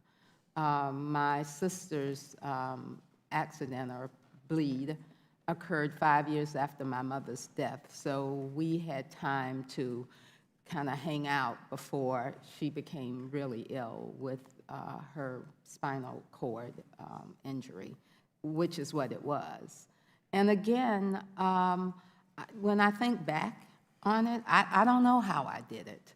I just found the resources that I needed to do it, and I was in a place where I had the flexibility with work to do it. I had vacation time and I had sick leave, and I'm one of those people who's always at work, so I had accumulated a lot of leave that allowed me to pinch off the 3 hours I needed to go to the hospital before coming to work. And it was a quilt, a patchwork of using leave and thinking it through. In terms of support, I had a supportive family and a supportive spouse at the time that helped to make it easier. And I was in a 2-income household that helped to make it easier. But it meant that I was up late looking at the numbers for trying to figure out how we were going to make it happen. And we almost used up all of my mother's savings before she passed away. Thank you. Thank you. Thank you. The chair recognizes Mr. Raskin. Madam Chair, thank you very much, and congratulations to you, Thank you. on your first hearing. And I know that this will be an important landmark for you, the way that it was an important landmark for Chairman Cummings when he had the prescription drug reform hearing as his first hearing of the new Congress. Let's see, Mr. Sayedian, I want to just go back to this question about the tax cuts. Some of our colleagues have suggested that the $1 trillion tax cut for the wealthiest corporations and people has provided paid leave benefits to workers. And I know there was a limited temporary tax credit for employers who provide 2 weeks of paid leave that was built into the legislation. But is there any evidence that this $1 trillion tax cut has actually made a structural difference in people's ability to get family and medical leave? Not that I'm aware of, and certainly not in my experience. I mean, I certainly, as a small business owner, don't feel the effects of that law, I would say. Okay, and is there anybody who has any structural evidence or data about this point, whether this tax cut suddenly transformed things? Because what I'm getting is rather the report that millions and millions of Americans are still without family medical leave, and it's a crisis for people. Ms. Sheba. Yeah, anecdotally, in talking to business associations and business owners, survey data from EY, which asked business owners whether they would take up this tax cut, there's no evidence that this tax cut has had any appreciable effect. Okay. And my favorite sort of anecdote, actually, is that the only company that I know of that has said in the press that they expanded their leave policy because of the tax cut is Rolls-Royce. Okay, let me stick with you for a second. Because I have 3 children who are the light of my life, along with my wife, and the apple of our eye, and I consider it obviously a profoundly meaningful thing to be into parenthood, and I'm a co-sponsor of the legislation to create family medical leave. But I do get questions from constituents, and not just right-wing Republicans. There are people who are concerned about the environment and climate change who say, should we be, as a society, subsidizing the act of having children when we have concerns about population and we've got concerns about climate change and the carrying capacity of the earth? What is the argument you make about the importance for this, not just those of us who have children, for people who, for whatever reason, choose not to or don't have children? Well, part of the reason that the inclusive and comprehensive nature of the Family Act, which covers all of the FMLA caregiving reasons, is the right approach, is because there are some people who will never have children, but they do have parents. Everybody has a parent. Everybody is a child. if you were here. Everybody has somebody that they need to care for or may need to care for themselves. In terms of the value of paid leave to the care of children and to the well-being of children, we know that access to paid leave affects brain development and child outcomes. It means children are more likely to be taken to the doctor to get immunizations. There's a study from California about reduced head trauma. There's a study about reduced ADHD and So better it benefits educational society outcomes. generally when we take care of children. And people are going to have children anyway. We need people to have children because Yeah. we need a workforce of the future. But what we need to be able to do is invest in those families and those children so that we provide the best possible opportunities. Okay, for what are them the over long specific term. benefits that a new mother gets under the paid parental leave policy? So a new mom under the Family Act would have access to 12 weeks of paid leave at 66% of her wages. If the evidence shows, women who have access to paid leave, higher rates of breastfeeding, if they're able to breastfeed, reduced rates of maternal depression, certainly connection to maternal mortality and other adverse outcomes. And the fact that 23% of women in this country go back to work within 2 weeks of giving birth, still bleeding in some cases, needing to be able to be with their child is just outrageous. But Mr. Grothman says that he has the impression this is all about women, women, women. But what about fathers? What's in there for fathers? Well, when fathers have access to paid leave, which they do under the Family Act, and which we know some best practices about incentivizing men's leave taking, and we know that men want to be able to take leave, they just often either can't financially or feel that the culture's holding them back. They're more likely to be engaged in their child's care over the long term, and some evidence suggests that when men take access to leave, women's wages actually go up over the long term. So this is about enforcing or creating new standards around gender equity, both in homes and in businesses, but it's also about the well-being of that child and the stress in the household. Thank you. Commissioner Asaro Angelo, what kind of impact does it have on families in your state to make these kinds of benefits available? It has a tremendous positive impact, Congressman. I hear from folks every day, to be quite honest, from workers and from businesses, about what it means to them to be able to have the stability, whether it be caring for a newborn or caring for a family member. To hear Ms. Silvani's story and to think about something like that going on every day in your family, to not have the support of your fellow workers, of your state, of your employer, to get through that could be devastating. And as a time we mentioned earlier about every employer is looking for more and more workers, we need to be there as a state to help provide for them the support that those workers need when facing either a birth or a family tragedy. Thank you. I yield back. Thank you. The chair recognizes the distinguished ranking member, Mr. Jordan. Thank you, Madam Chair. Our colleague from Maryland just was pointing out, trying to point out that the tax cut had no effect on the amazing economy. I'll give you some numbers. How about the 266,000 jobs that were added just last month alone? How about the 54,000 jobs in manufacturing to my colleague from Maryland? How about the fact that unemployment's at 3.5%? Was a lot higher than that just a few years, a lot higher than that before the tax cuts and regulatory changes were made. And how about this fact? Businesses expanding family leave benefits as a result of the Tax Cuts and Jobs Act of 2017. Broadridge Financial Solutions, Lake Success, New York, Charles Schwab Corporation, San Francisco, California, Chipotle Mexican Grill, headquartered in Denver, Colorado, CVS Health, headquartered in Woonsocket, Rhode Island, Dollar Tree, headquartered right here in Virginia, Lowe's, headquartered in Mooresville, North Carolina, Rolls-Royce, Southwire, headquartered in Georgia, Sprouts Farmers Market, Ellicott City, Maryland, Starbucks Coffee, all because of the tax cut bill. So Mr. Raskin may have a different opinion about that, but we got all kinds of TJX companies, Framingham, Massachusetts, Walmart, Western Alliance Bank Corporation, and I could go on and on. There are all kinds of companies who have expanded, who've not just grown our economy, not just the thousands and hundreds of thousands of jobs, millions of jobs that have been added since then, not just the 3.5% unemployment, but actually extending benefits to their employees because we got a growing economy. Mr. Saedian, did I get that right? Saedian? Close enough. You're giving me the smile. I appreciate that. Is business good for you? Yeah, business is good for us. I think it's just a question of whether you attribute the overarching macroeconomic conditions to the tax cut or Didn't you not. say you're sending someone up to Boston as we speak to hire some more people? Yes, we are. Yeah, and you just opened your business. I think you said like within the last 2 years you just started? That's correct. And business is good. You got a handful of employees already and you're expanding. Is that right? We have 14 employees. That's correct. And you would rather have higher taxes?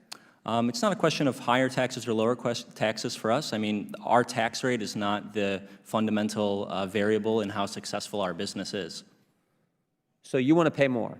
Again, I don't think it's a question of wanting to pay more or less. I mean, there are greater overarching things that impact the health of our business beyond whether we pay a little more or a little less in taxes. Yeah, okay. And you decided to offer parental leave to your employees.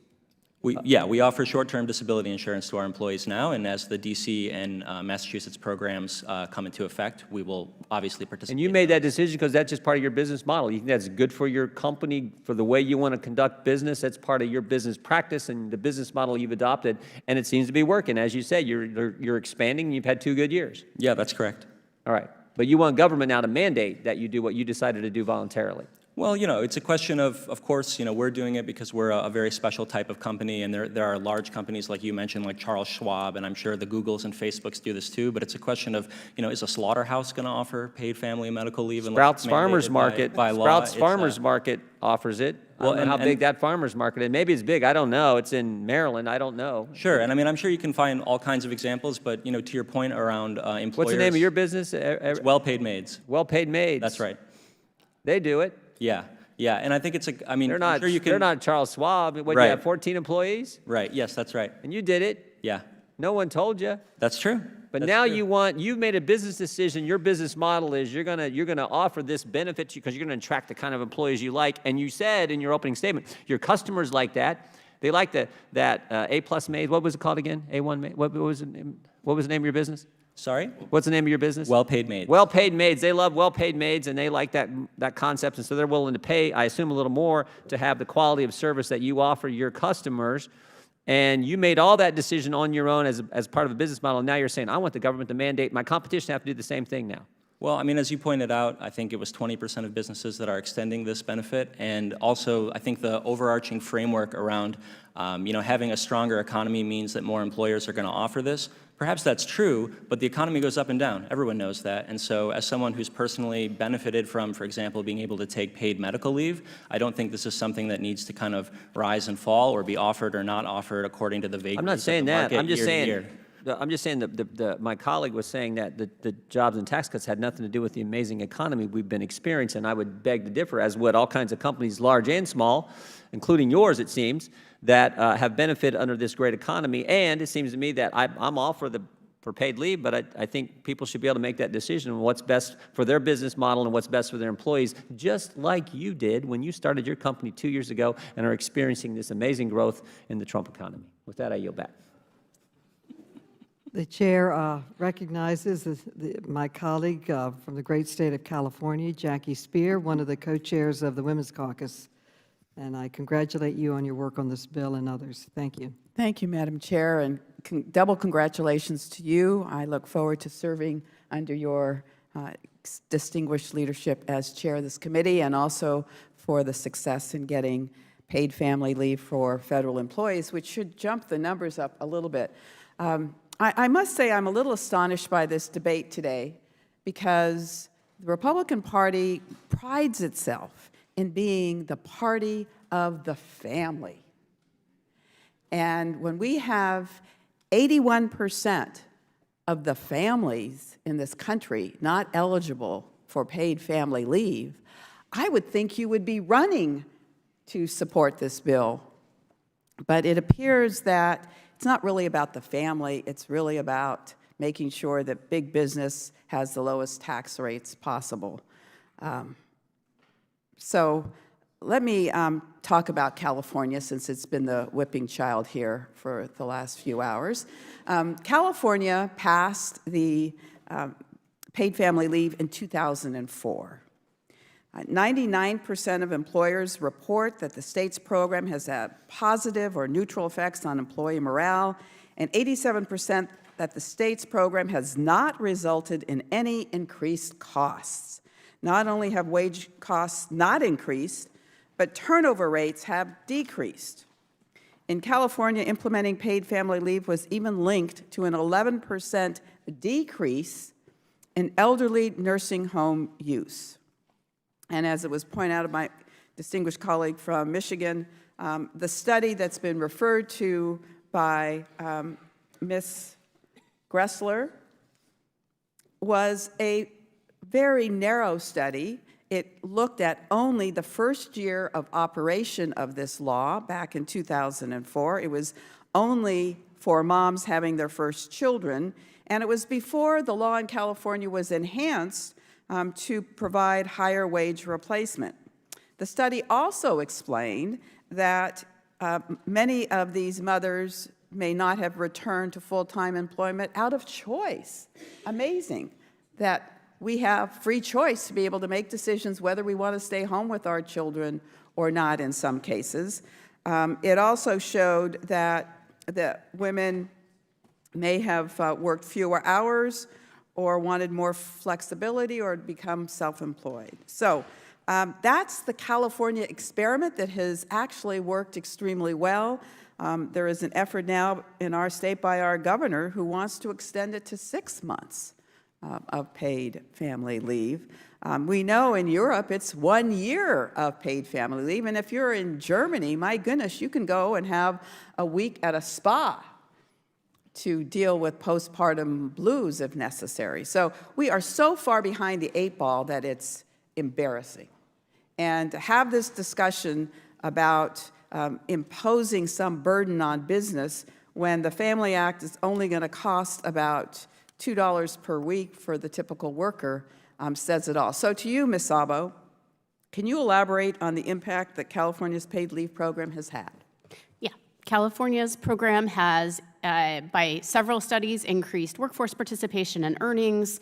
It has reduced child head trauma. It's had a reduction in Medicaid nursing home use, as you said. It's been tremendously positive, and we've learned a lot about what it takes to implement a program effectively and make sure that the people who most need to be able to use the program are able to use it. And those efforts are ongoing. So medical legal partnerships are being developed by groups like Legal Aid at Work.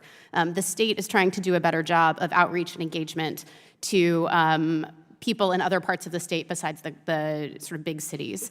There's a lot of work that needs to be done. I think, and on the cost element, California's contribution is 1%. There's never been backlash on that. There's always been a surplus in that fund. And what we see in national polling data about willingness to pay is that workers are willing to pay far more than that 1%, and certainly far more than the 0.4% that the Family Act would require. And even the cost estimates that are at the outer bounds of a good cost estimate around what usage would look like show that the costs will not be prohibitive and that people are willing to pay those costs. And some of the cost estimates that are out there, like one of the ones Ms. Gressler mentioned, are based on completely out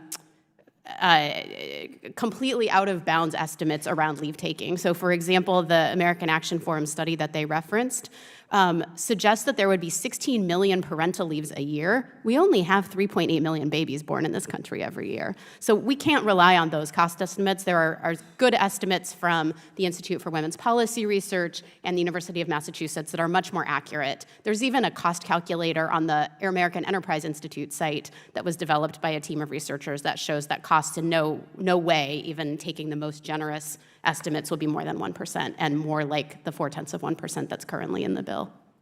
I thank you, and I yield back. Thank you. And the chair recognizes Mr.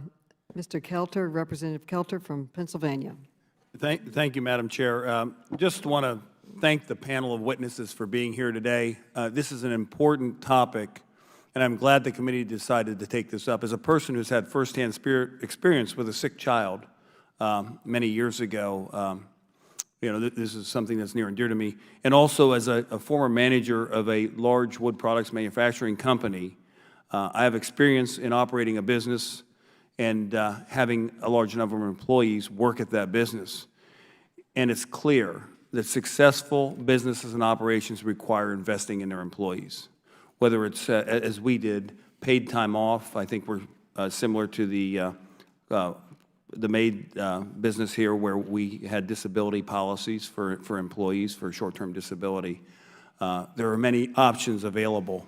In addition to just time off, there was also educational opportunities and so on for dependents of the employees. But just one thing I'd like to talk about is, now that the Tax Cut and Job Act is the law of the land, Employers are providing increased wages, more benefits, and more flexible schedules for their employees.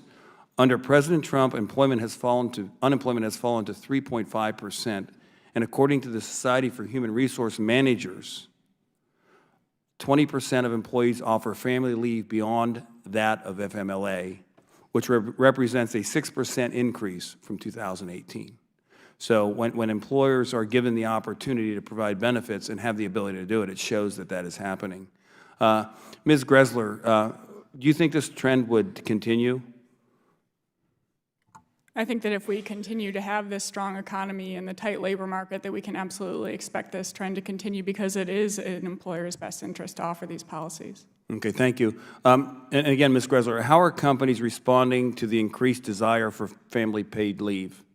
Paid family leave, excuse me. A lot of them, the larger companies, are responding, as we've listened to that list, that they're offering formal policies. But I think that what we're not hearing as much about is the smaller employers who make up the lion's share of employment in the U.S. And whereas they might not be offering formal paid family and leave policies that show up in the data, I think they're offering more flexible options, whether it's increased paid time off or just working individually. And that's actually how most employees who take family and medical leave receive pay, is not through that formal FMLA policy, but through other types of leave that allow them to receive pay. Okay, thank you. And just one thing, in your testimony, you mentioned one-size-fits-all programs are either too exclusive or too inclusive. Can you expand upon that?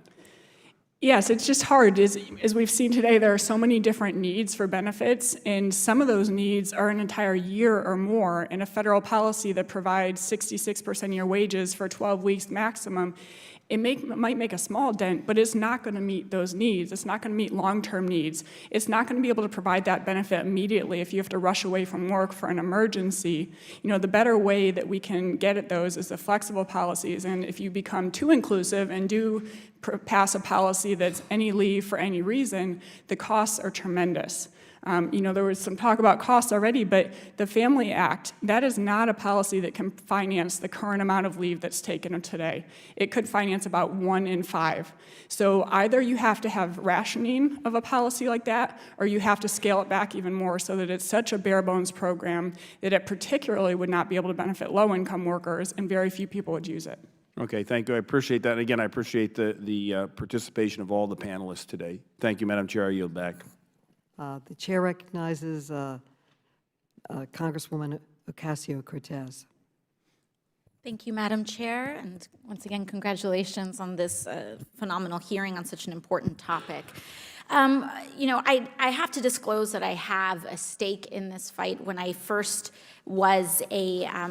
first starting my office here, I decided to offer 12 weeks of paid family leave, and in my first 11 or 12 months in office, there have been 6 pregnancies in my congressional office, and 6 folks have taken pregnancy or medical leave. 5 of them men in my office, new fathers or folks that are taking medical leave, taking care of their families, this has been a very important dynamic. Many of the men in our office have testified how after the birth of their children or in supporting their partners, how critical it has been to be there for in each of these cases, the women in their lives. I would like to submit to the congressional record 2 testimonies from my staffers, Marcus Bettinger and Ariel Ekblad, on the impact of paid family leave in our office. But out of these testimonies, 2 important statements stood out. From my staffer, Marcus, he said, "As I write this today, I am currently home with my oldest son, while my partner visits family in Ohio with our youngest son. This might seem an inconsequential detail, but if I was not able to take this time off from work and be fully paid, my partner would not have been able to travel." And from my chief of staff, when asked about does giving dads less paid parental leave than moms contributes to the pay gap, when asked about that, she said, "My thought is this.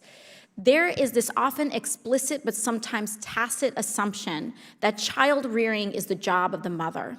But child rearing is the job of the humans that have collectively decided to have that child. When you have an institutional setup when you have institutional setups that reify that say, oh, actually dads don't need as much time because it's not their job to child rear, it's problematic. It creates expectations for employers who presuppose if I hire a woman in a certain age range, she might leave, but if I hire a man in that same age range, he would not. Ms. Chabot, can you illuminate a little bit on the impact of paid family leave for men and on folks, the positive impacts that could have on people who give birth? Absolutely. And the sentiments that your staffers have articulated actually came up really poignantly last week on a panel that I moderated at New America on the release of our Men in Care report, Men in Paid Leave specifically. There were 3 dads who talked about the cultural expectations that dads wouldn't take leave. They were able to negotiate, to cobble together. One of them had a wife who had a horrible labor and a baby that was in the NICU, and he was back to work within a week. Unknowing, sort of talked about how even in the childbirth classes and Lamaze and all of the other things he did, there was never a discussion from the hospital system or from his employer or from any of the other men in his life about the importance of men taking leave. So policy is a precondition. We have to design policies that have wage replacement that's high enough that men can afford to take leave. We also need a culture and sort of a discussion and men standing up to say, leave taking is important to me, and here's the way that it allowed me not just to bond with my child, but also to support my partner. Thank you, Ms. Chabot. Ms. Gressler, you said earlier that you don't believe in a minimum wage. Is that correct? You believe the market should decide? I don't think that we should take a job opportunity away from somebody if they're willing to work at a particular wage that the government is not allowing them to. So no, you don't believe in a minimum wage. I take it you don't believe in health care as a right either. Is that correct? I believe that we should help provide access to health care. Okay. Do you believe employers should offer health care to every employee that they have? I think that as part of a benefits package, they should determine what is the best way and what do the workers want. Okay, so no, you don't believe it should be uniformly offered? I think it should be what workers want and what employers are able to Okay, so the answer is no. And similarly, your view on parental leave is to let the market decide. And I think what we've seen here is that the market has decided. Ms. Chabot, 80% of families don't have access and workers don't have access to paid parental leave, correct? Paid family leave. So care for a child or a seriously family member, about a half of moms don't have access to paid leave. So the market's decided. And what is the most common length of parental or paid family leave that you have seen? In general, it's like 6 to 8 weeks, but it really depends, and there's not a great there's not a great sample that tells us. 6 weeks. Do we know how long puppies are allowed to stay with their mothers after a dog has given birth? I don't. 8 weeks. Wow. So the market has decided that women and people who give birth deserve less time with their children than a dog. And I think that at its core has shown that the market has failed to treat people with dignity and with basic respect. And so when that happens, I think it's our job as the public to redefine the rules of society and to treat people who give birth with the dignity that they deserve. Thank you very much. Congressman Gomez. Madam Chair, thank you so much for doing this important issue. This is an issue for me that's personal. Most issues are. But I was growing up, my parents worked 4, 5, 6 jobs a week to make ends meet. And I got sick when I was about 7 years old, ended up in the hospital with pneumonia. And between my parents wanting to make sure there was a parent there every moment of the day that I was in the hospital, they missed shifts at work, and also the increasing hospital bills that have put a strain on our family. We almost bankrupted our family, and we almost lost our house. So this is an issue that I cared about when I entered into the California State Legislature, and I started trying to figure out how do we tackle this issue. And I learned about paid family leave, and they did a study in 2014, 10 years after paid family leave was implemented, and they had learned a lot of lessons. It wasn't a perfect law, but it was actually a revolutionary law. It started off, nobody else had done it. But there was 3 things that were lacking. One was wage replacement needed to be high enough so people can actually take time off and take it. There has to be better job protection, especially for people that are working at places with less than 50 employees, and the last one was awareness. I actually introduced AB 908, which redefined and restructured the wage replacement in California so that lower income workers get a higher wage replacement than the higher income workers. We're still seeing how that's going to play out. But we recognize that we need to make this stronger and better. And we've seen great statistics. 40% of men now taking time off. That it's no longer a question, why is a man taking time off to bond with a newborn child, but more as an expectation, right? That's a good thing. Ask any woman if it's a good thing that a man will spend time with their own child to bond. They would say yes. Companies recognize that. More and more companies are pushing and pushing and pushing, right, for paid family leave. Not just because, and it is the market, because they know in order to compete for the workers that they need to offer this benefit. So the market is responding, but that's because we had the courage enough to pass a law that most people said that would drive business out of California, when California is now the economic engine and always has been of the country. So paid family leave is a step forward, but we're making it even better. I want to focus on New Jersey, because I know New Jersey did a program. Just wanted to see what you guys are seeing in New Jersey when it comes to paid family leave over a decade. How many workers have been able to access paid family leave, and what have been the benefit? Have the benefits been to the working families in your state? Thank you for the question, Congressman. Right now, we have 6.5 million workers covered in New Jersey, and unlike some other proposals in other states, this is for every worker in New Jersey, regardless of the size of the business. So that way, we're trying to make sure that every worker can take part in it, not just on the birth of a child or adoption, but also on the caregiving side. We've recently expanded our family leave program to now, so we're going to be able to have a higher wage replacement up to 85% starting in July 1st of next year, up from the current 66%. So while the program started in 2009, we've been trying to learn from it as we go along, and I think that this past year's changes and improvements that were passed in February are going to go a long way to addressing a lot of the problems that some of the folks on the panel have had with implementation of paid family medical leave, because I think it's going to do a lot to reduce inequality in usage of the system. There's a lot of questions about impact on business.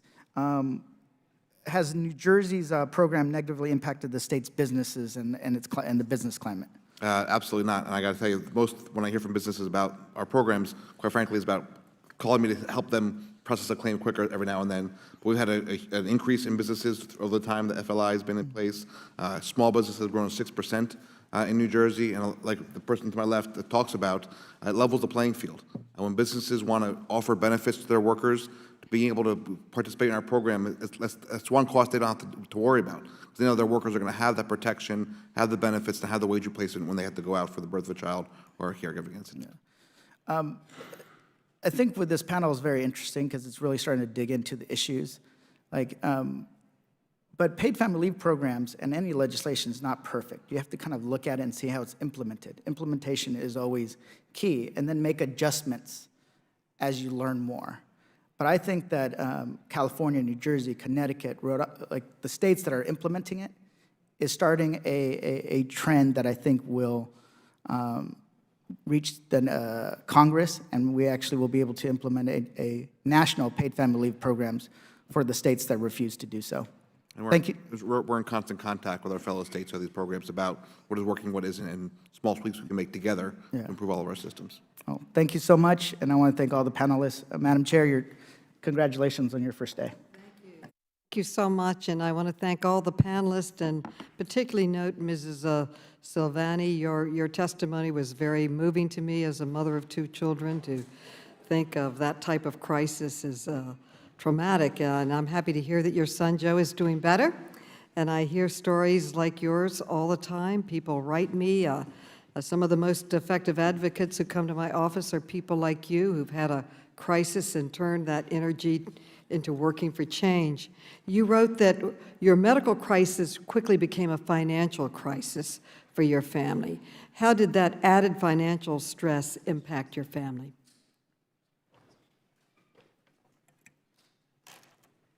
It just added more stress to an already stressful situation. My husband was unable to spend time with his son while he was in the hospital because he had to work. So the crisis of a child being sick or someone close in your family being sick is both financial and emotional.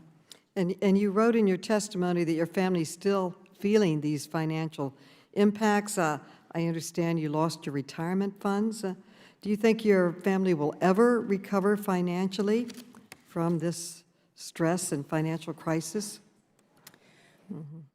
We lost years of investment for our retirement, so I do know that, I'm 38 years old, my husband's 43 years old. We lost 5 years or so worth of investments that we would have been able to have as we get older. I don't have any more funds to pull from in case Joe does get sick again, which is quite a possibility. So we don't have the space in our finances to be able to keep saving and to be prepared for that event that may happen with Joe. And you also wrote about the generosity of your neighbors that came together and helped you in so many ways. But a national paid leave program means that families like yours would not have to really hope that your neighbors would be as generous and wonderful as yours were. And a national program means that families will be able to maintain their financial stability in the event of a crisis, because workers and employers will both contribute to a comprehensive nationwide program.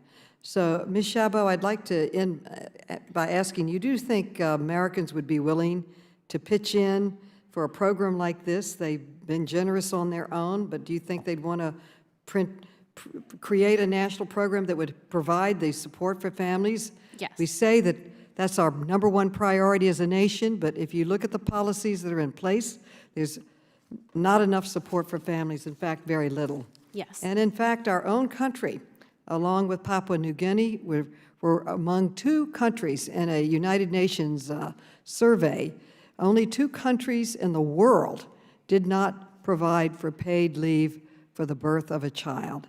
Yes. And I am thrilled to say that today, Adam Smith announced at our caucus meeting that he had negotiated and gotten that provision in the National Defense Authorization Act, so that 2.1 million families will now have that benefit and support.